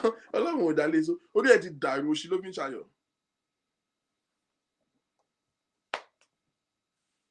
You get too comfortable. Manners gone. Auntie, let me give you another dimension. When you're dating your husband, when you show up in in-laws' house, so many women have fallen into it because they told you that your mother-in-law to be is a born-again Christian. You will go there with skates, Iro and Buba, gown that gets to this place. With the lock. And when you get there, wàá kúnlẹ̀ show. Àtẹ̀ntó tó ẹ, àtẹ̀ntó jùlọ ń lé wọn. Àbúrò ọkọ ẹ, ìyá ọkọ mi, ẹ káàsán mà, òkúnlẹ̀ fún. You are the one who signed a contract that you cannot keep. Now you are married. You think you have a visa now. You have a stay in this family. You go there now. You visit the same family house. And you are saying, wo jọ, baby bá mi kìlọ̀ fún Rẹ̀mí. Àǹtí ló ń gbẹ̀dẹ́lẹ̀ o. Àbúrò ọkọ yẹn àǹtí Rẹ̀mí ni o.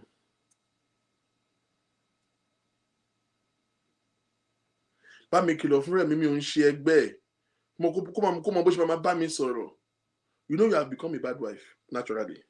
Now, that person actually is disrespectful to you. Normal. But show that don't court, or to sign bad contract, all the deal. Kò ní dáfẹ́ tó bá ní kó máa pàbúrò ọkọ ẹ tó ń ṣẹgbẹ́ lórúkọ because o fẹ́ fọkọ wọn. You are not a slave, you are a wife. They are not doing you a favor by getting married to you. Fuck a sister that want to become. If your husband or your boyfriend need an endorsement of a younger sister before you take a decision to marry you, then that man is not worth marrying in the first place. Do you understand? Why do you need the favor of your husband's younger sister? Why? Why do you think you have to buy a younger sister and a elder sister and a cousin and a mother and a father? If a man has not gotten to a space where he can know what is good for him and find that in you and go for it, no, I told the lady, I said, if you like, if you don't miss mom, see me, I respect my mother, I love her so much. But I don't need her permission to decide who I marry. She might not like it, who cares? I am informing my mother about whoever I'm going out with. I am not seeking her permission. There are two different things.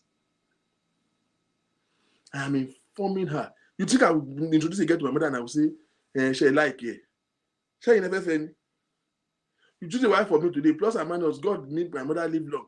Some 20, 30 years time, she will die and go and leave me with the consequences of her own decisions. No, she can't make decisions for me. I'm the one I'm going to live with the woman.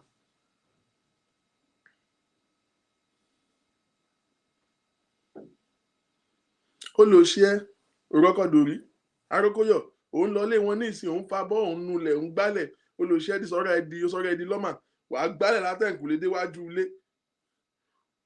Mọ nǹkan tó ń ṣe nísìn tó bá wá fẹ́ tán àwádìí àwọn àbúrò ẹ bàjẹ́ wọn ò lè tún lé ṣe. No, you will be a nuisance, you will be a bad wife. They will see you as because you are the one that signed a contract that you can't keep. Glory, I got to marry. Ó ti di lọ́mà ní ìsìn àbí. Continue to put yourself into an obligations that you cannot sustain. Because when you now get married, you get too comfortable. You want to now change the narrative. No, it doesn't work that way. That's when you have a problem. You now say your mother-in-law is a witch. No, you are a wizard. In fact, you are witcher than your mother. You are the one that is being stupid.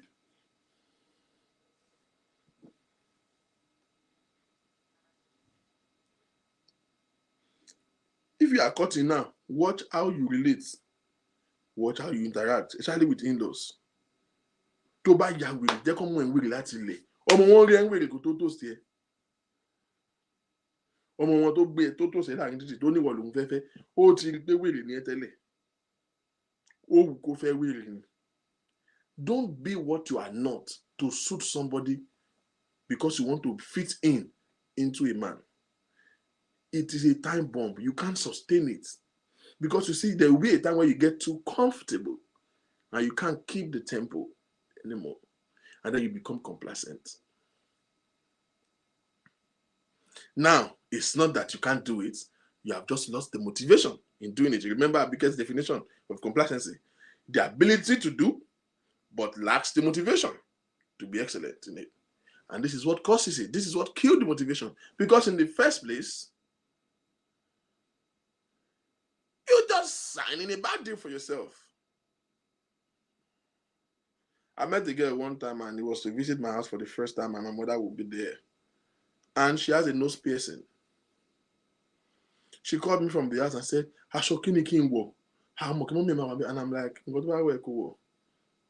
and then she called me again and put me on the video. And she bought 3 clothes. And I'm like, excuse you, wear whatever you like. And I said, Mama, call me again and said, no space. And I'm like, you are stupid. So she will see you for the first time without a piercing. You take the nose ring away. She's blind. She cannot see the hole in your nose. Now she's beginning to feel like you are fake. Put the damn ring back. Or she see the first time you are wearing all the white woman say, be careful. All dressed up, and I'm like, ni what I am. 7 days a week, 5 days of him bomb shots. On tore. Ṣé mi tí mo rí ẹ tí mo like ẹ? Ṣé mo complain fún ẹ? Because don't deceive yourself. Why do you think you need any siblings of your husband's endorsement, of your boyfriend endorsement, because to decide whether you want to marry or not? We men use it as an excuse to discharge you if we don't want to in the first place. And mommy means fuck nonsense. In fact, 70% of the behaviors of the siblings of your boyfriend is a result of what he has told them. There is no sister, no brother of your boyfriend tí wọ́n bí aláya èrè to talk to you disrespectfully if your boyfriend have not sold you cheaply to them. Ẹni tó bá tara adé ẹ̀ lọ́pọ̀ kì í ríra lọ́wọ́n. Ẹni tó bá tara adé ẹ̀ lọ́pọ̀ kì í ríra lọ́wọ́n.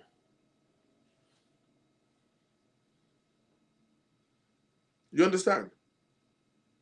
Yes, they are crazy in-laws, but 70% of their disposition to you is a function of how he presents you to them. There is only one time in this lifetime, in the entire period that I was married, that my mother ever had a personal conversation with my ex-wife. Only one time, and I gave her a strict warning. I was out of town, and then she went because, I don't know, she said she can't stay in the house alone. So she went to spend the weekend with my mother, and then they have a conversation. And my mother called out and said, what are you doing to this Orolomode? Because it's been like 4 years then that we're married and we didn't have kids. Then you say, kill and she, no, what have you better joke to kill and she sorrow more. And she was asking her that she should do something. She wasn't even saying anything bad. She was just trying to find out what has been done. Unfortunately, she's been trying to talk to me about doing something and seeing a doctor, but I'm like, forget about it. What are you stressing yourself about? God will do it, don't worry. Every time she talk about something, I'm like, she be me to my friend, complain for you. I be money, like, she money go lose what. So sit your ass down. When I got back, she gave me the feedback that mommy paid me also quick. I went straight to my mother's house. I greeted her politely and I said, can I ask you for a favor? Next time that if you have anything to discuss with my wife, call me and talk to me. I will relay your message to her. Don't you ever, under no circumstances, call my wife to have a personal discussion with her again. Except she comes to you, she make a report or she asks for some counsel and you want to give her a counsel. No, but if you have a concern, please don't talk to her. Talk to me. And let it be the last time you ever talk to her about babies. Because that's the beginning of mounting pressure. Don't mount pressure on my wife. She's not the one that will get herself pregnant. If you have to mount pressure on anybody because of baby, face me. I'm go pay me.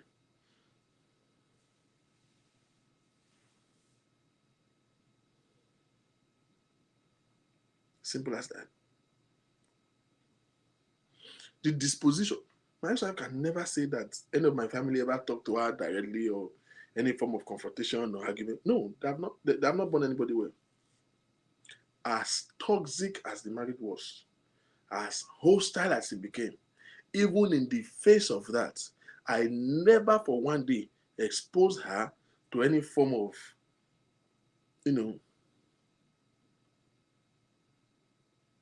disrespect or any form of from any of my family. No, they never. Not one day.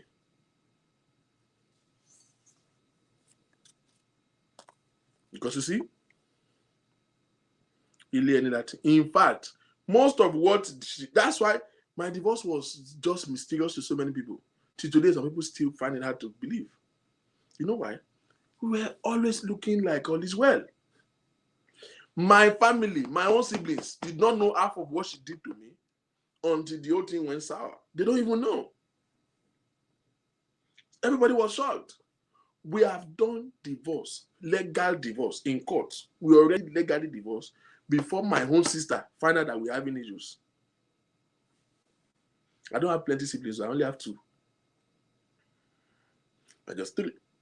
I'm the least of the family of 3. They didn't know.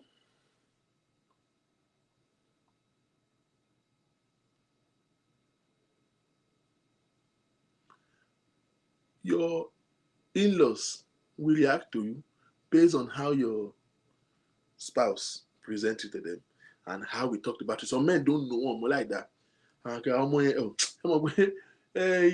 Funke, dìdìrín lòun tiẹ̀, nǹkan tó bá ti pè é dìdìrín, ìjọ kan àbúrò àpẹ bẹ́ẹ̀. Little things, some things that you don't supposed to report, you report it. Some things that you should not talk about, you talk about it. That's how you make your spouse vulnerable. But you too, you make yourself vulnerable to your in-laws by signing a bad contract. When they now expect you to keep that tempo, you can't keep it. Let me get to the men, which is the major point of view here.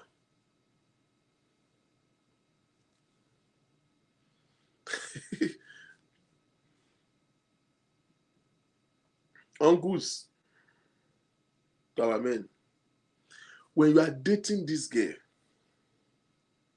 when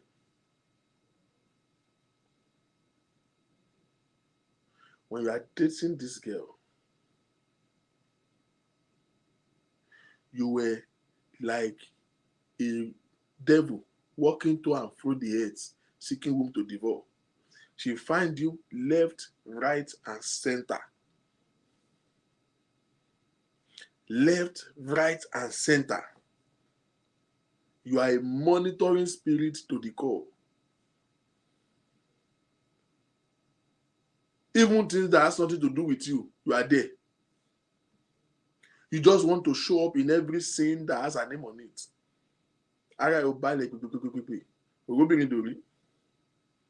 She will even go to choir practice in church. You will say, let me just use that to stroll with you. I've been in now since. You will see follow out the choir practice that you are not even a member of the choir.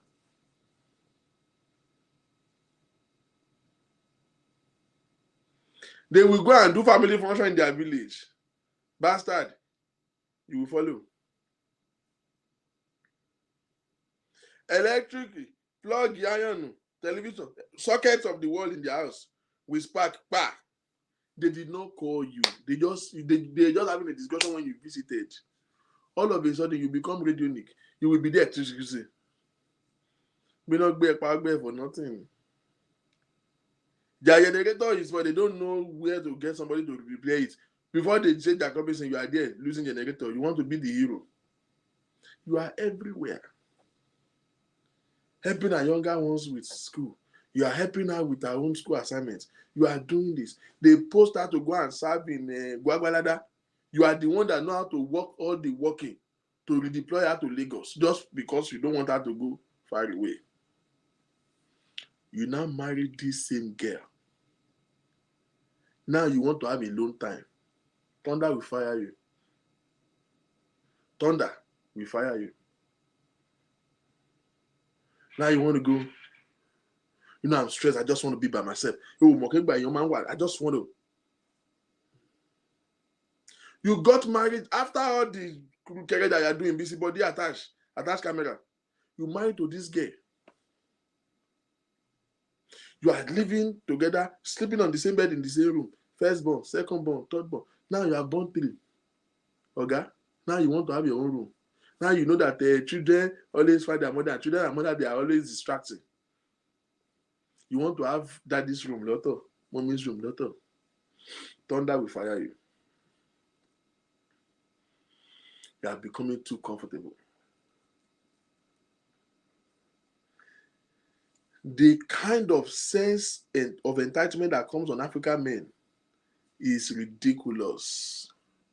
Bastard, this 125 bride price. Are you the brother? You have went there now because of cultural value. You went there with your family. You have made bride. You have done some fancy, elaborate wedding that nobody have done before. We will not hear word. So in your heart of heart, you have bought a destiny, Abi. So now you want to become a slave master to the same girl that you are roaming around like housefly, shaking. This guy have chased you away. More than 4 times. You will come back begging. All your friends have come to beg her. Your family. Your mother will be calling her, Yawomi. You finally get this girl and marry her. Now you want to be boss. In fact, you were not even partner when you were dating. You are almost like a slave to her. But now you married her. You want to be your guy. This same girl that you will take a stroll with, you will buy a pie, both of you will eat it. And I'm for a this same girl that you will ask her consent to take any personal decision of your own life. Anything you want to do, you talk to her about. Now you have married her. You want to, I am the man of this house. Why do I need your permission? Thunder will fire you. Thunder will fire you. Who told African men that when you marry a woman, you pay a bride price? You have owned her life. Forget all those nonsense they say in traditional marriage. It doesn't apply. Oh, it's your personal property now. Fuck that nonsense. She owns herself. She's the legitimate rightful owner of herself. She's entitled to life as much as you're entitled to yours. You guys are just pairing your life together, hopefully, to make it better. Two are better than one. So you should not sink and savage our life with your stupid ego. All of a sudden, now you want to be the man. In fact, it is this same girl that is even financially supporting your stupid ass when you don't have nothing.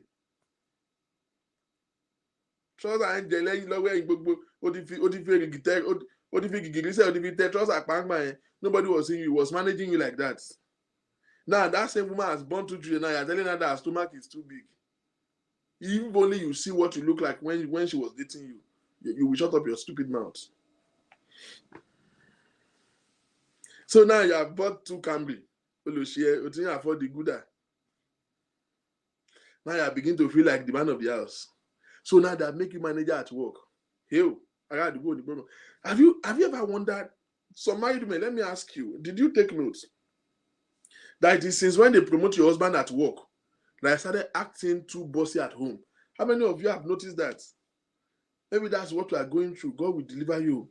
But I've seen it happen many times. Once the man gets a little bit elevated in life, they promote him at work. And they started acting much of a god at home. How? Is your work your house? They make you boss at work. It's at work. How did you not begin to see yourself highly exalted over every other member of your family in the house? You are mad.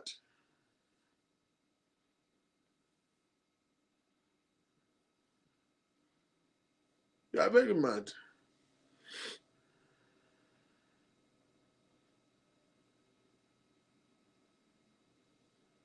Now you want to, because of work, you will put work and everything, and I am the provider because of it. You shouldn't have married in the first place if you don't want to be one. Especially men in the Western world. Let me talk to the men real quick. You marry your husband. So you married your wife in Nigeria. Your marriage was instituted by the customary law of Nigeria. Grace breathe on your marriage. You guys find yourself in the Western world. You were the sole provider of the family when you were in Nigeria. Because that is what is obtainable there. That is what it should be. Your wife is working, but you were the sole provider. Now you have moved to the Western world and the Westernization is getting you mad. We understand the dexterity of this Western world and how it works in all of this country. But now you are becoming mad. I have seen husband that is texting the wife before for $30 bill. $30. Yeah, I think it was the husband debit card that is set up on the thing. So, but it is the wife that is supposed to pay it. Wife will not pay it. So once the debit is from their account, the husband went off at work. He couldn't even wait to get home to discuss it. Text the wife and was parrying. How come this thing, they charge this thing? Why come you have not sent the money? The Bible says, a man that cannot provide for his own house is worse than an infidel. Don't let Westernization make you mad. If you marry here and your marriage is instituted on the values of marriage here, good luck to you. I'm not talking to you. But you marry in Nigeria. You'll be married for 10 years, 5 years in Nigeria, where the wife is already accustomed to you being a provider. Now you come here now.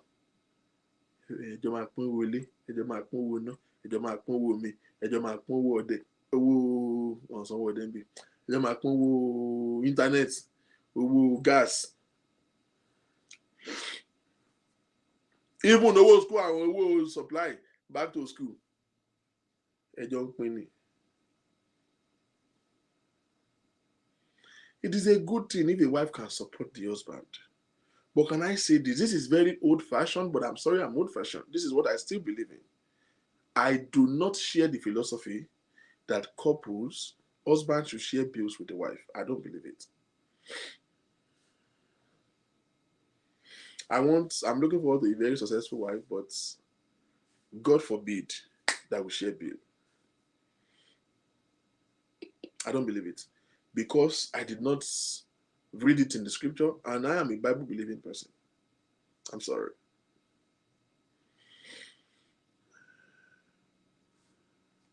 If the wife has a wife that wants to be valuable in her own space, should find a place where she can be supportive to her family, and you will earn honor from your husband. It's a good thing.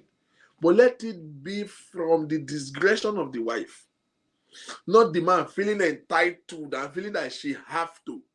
If you do it, I won't mind. In fact, if you choose to pay the rent by yourself, I'll pray for you. But it is not your job.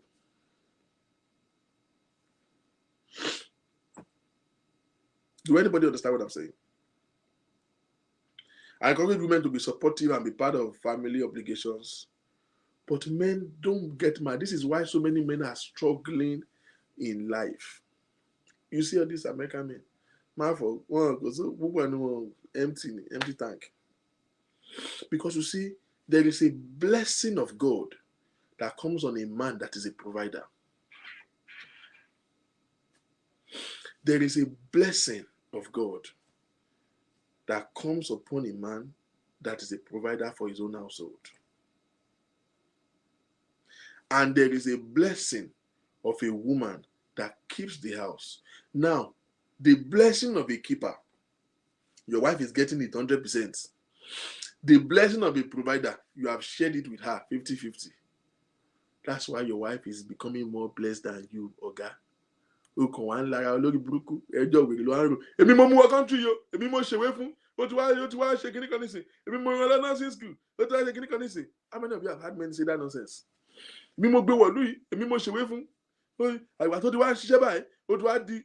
You will now see the wife has gone far in life. Wife tó lóun gbé wọlé has gone way far, living a better life.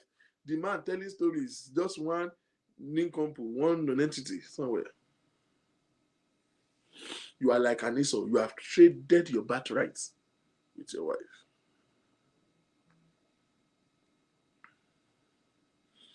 I know this is not the kind of chat that you will like, but posterity will have it. That I made mention it. Some men, when they are dating, when they are courting with their spouse, I think it was Abefelo that posted that thing some weeks ago. Some men, just a text message that the guy say, I'm on my way. Yo! You will become Loma.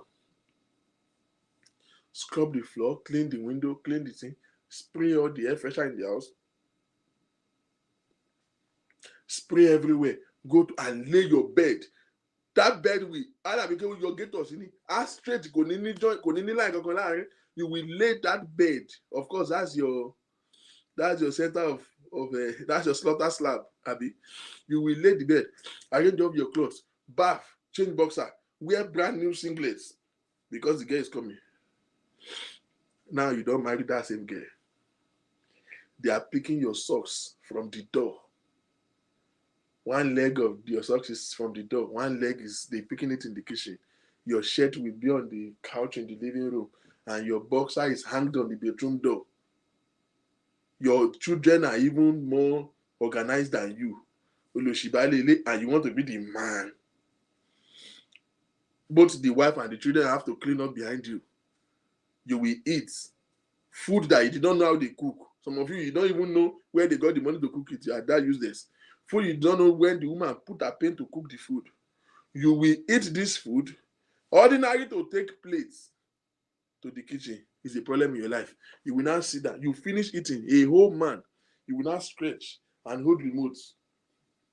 You are not putting good values in front of your children. This is how you raise young men that become nuisances. Men are not directly tutored. They are actually mentored. Men, it is girls that their mother always train. When they come and sit down, this is how you cook soup. You put Maggi, they are directly trained. Men are not trained like that. Men are mentored. That boy watch his father do it, and he's going to do exactly like that. You eat food that they cook for you. You did not know how. You finish eating. Man, what you did akuda. Olùṣe torí o ti ya Camry Big Daddy Camry Mozu kan nísìn. You are feeling like a man. You are feeling successful. On top to Kumboka. Eh? You now finish eating and now carry the remote. Kí ni Everton àti Tottenham gbá lé ní iná?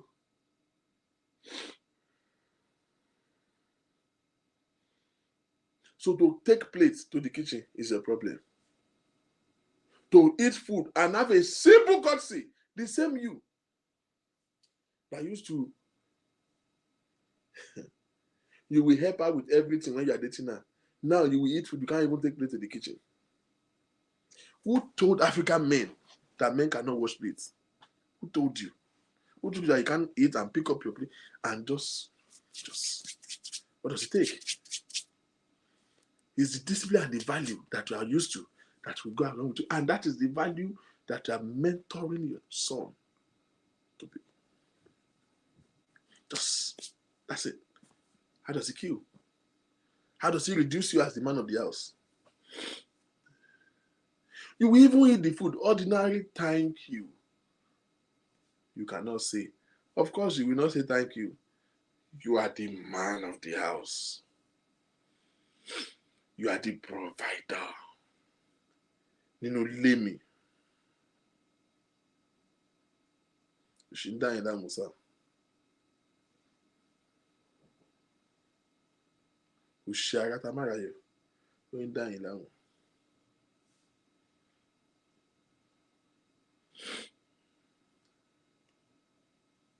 Listen to me.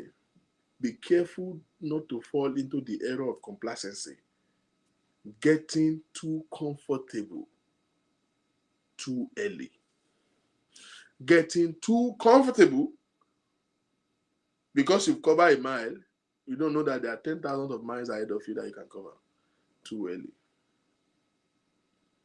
If you are here and you have been working the same job you are working right now in the last 5 years, you don't have to indicate, you don't need to signify. You are working the same job you have been working in the last 5 years, and that's what you still do now. And that same job, you are making the same income. It is time to move forward. It is not the will of God. Hey, you just want to be consistent. No. Go and study God very well. God is not, even God is not, that's not what they call consistency with God. God is not even consistent. The Bible says the path of a just man is like a shining light that shines brighter and brighter. God wants you to take a steady, simultaneous progress in life. God takes us from one level of grace to another. Ephesians, and we all, with open face, beholding us in a mirror, we are changed unto the same image from glory to glory. God wants you to progress.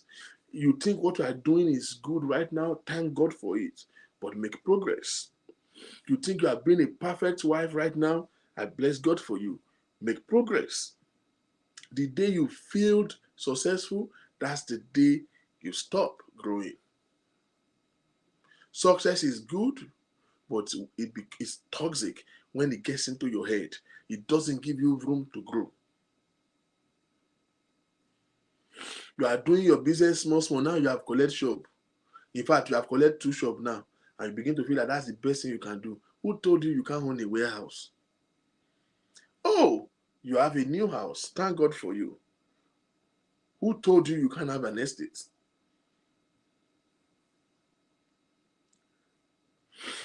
Finally, after many years of bachelors, you have done your masters. Respect you. Who told you you can't have a PhD? You are working this job, you are a lead role. Who told you you can't be the director? There is always a room for improvement. Remember our lead story. When the vessels were filled, the hoist says, you determine your own limitation. You determine how far you are going to go.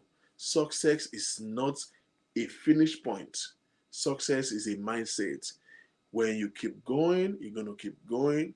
The day you feel that this is your dead point, that's when you draw the line of your success. That's when you go to the dead end. Somebody's Genesis is somebody else's Malachi. And somebody's Malachi is another person's Matthew. Somebody's Ebenezer is somebody else's Genesis. Where somebody is saying, ní ìlú Olúwarọ̀mílọ́wọ́dé, lẹ́nìkan máa ti sọ pé a ṣẹ̀ṣẹ̀ bẹ̀rẹ̀ kílẹ̀ tí èrè o.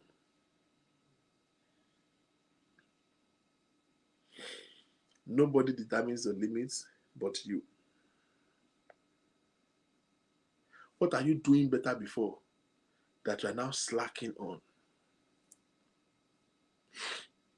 How do you look? How is your poise? How do you relate with people before? How well did you put energy? Sometimes life dissipates your energy. Now you have children, you have commitment, or you are emotionally a little bit disturbed.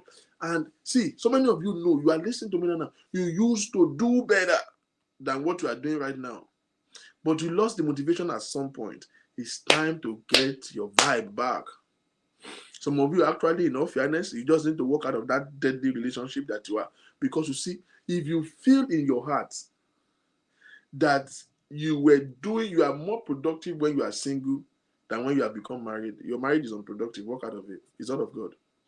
Marriage should improve you and increases you. If it reduces you, then it's not of God. You need to walk away. You need to walk away. So to some people, it takes just redefining the relationship you are in and walk away for you to be better. To some people, it is them getting into a relationship. You know for yourself for a fact that when you were working as a team then, yeah, you were doing well, but things fall apart. You know that marriage ended or that relationship ended, and now you have been living in your shell and in your faith, and you know that you are functioning below capacity. It's time to give a new try, get into another relationship, move forward.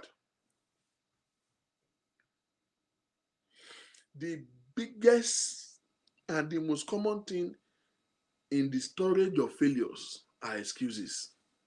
There will always be a reason not to do enough or not to do at all. Thank God for your success, but enough of jubilation. It's time to move forward. It's time to channel a new course. Thank God for your home. Thank God, madam. Thank God for your family. Thank God for your husband. It's time to be a better wife. It's time to be more charming. Oh yes, you feel you have lost the spark in your marriage. It is you who lost it. Bring it back. Create the vibe. Ask yourself a question. Why do you think your husband should have a reason to rush home? To cook and mean those your saggy breasts that you will not put on inside bra? No, be critical with yourself. Why do you think any man will want to be in a hurry to come home? To come and see what? Your bad head that you will still not make, you will still lose your up and down, be flying out. No. Get yourself together. Get yourself together. There is so much room to be better. Once the vessel are filled up, the oil will cease. Once the vessel is filled, the oil will cease. Thank you very much, ladies and gentlemen. It's such a wonderful time sharing with you guys today.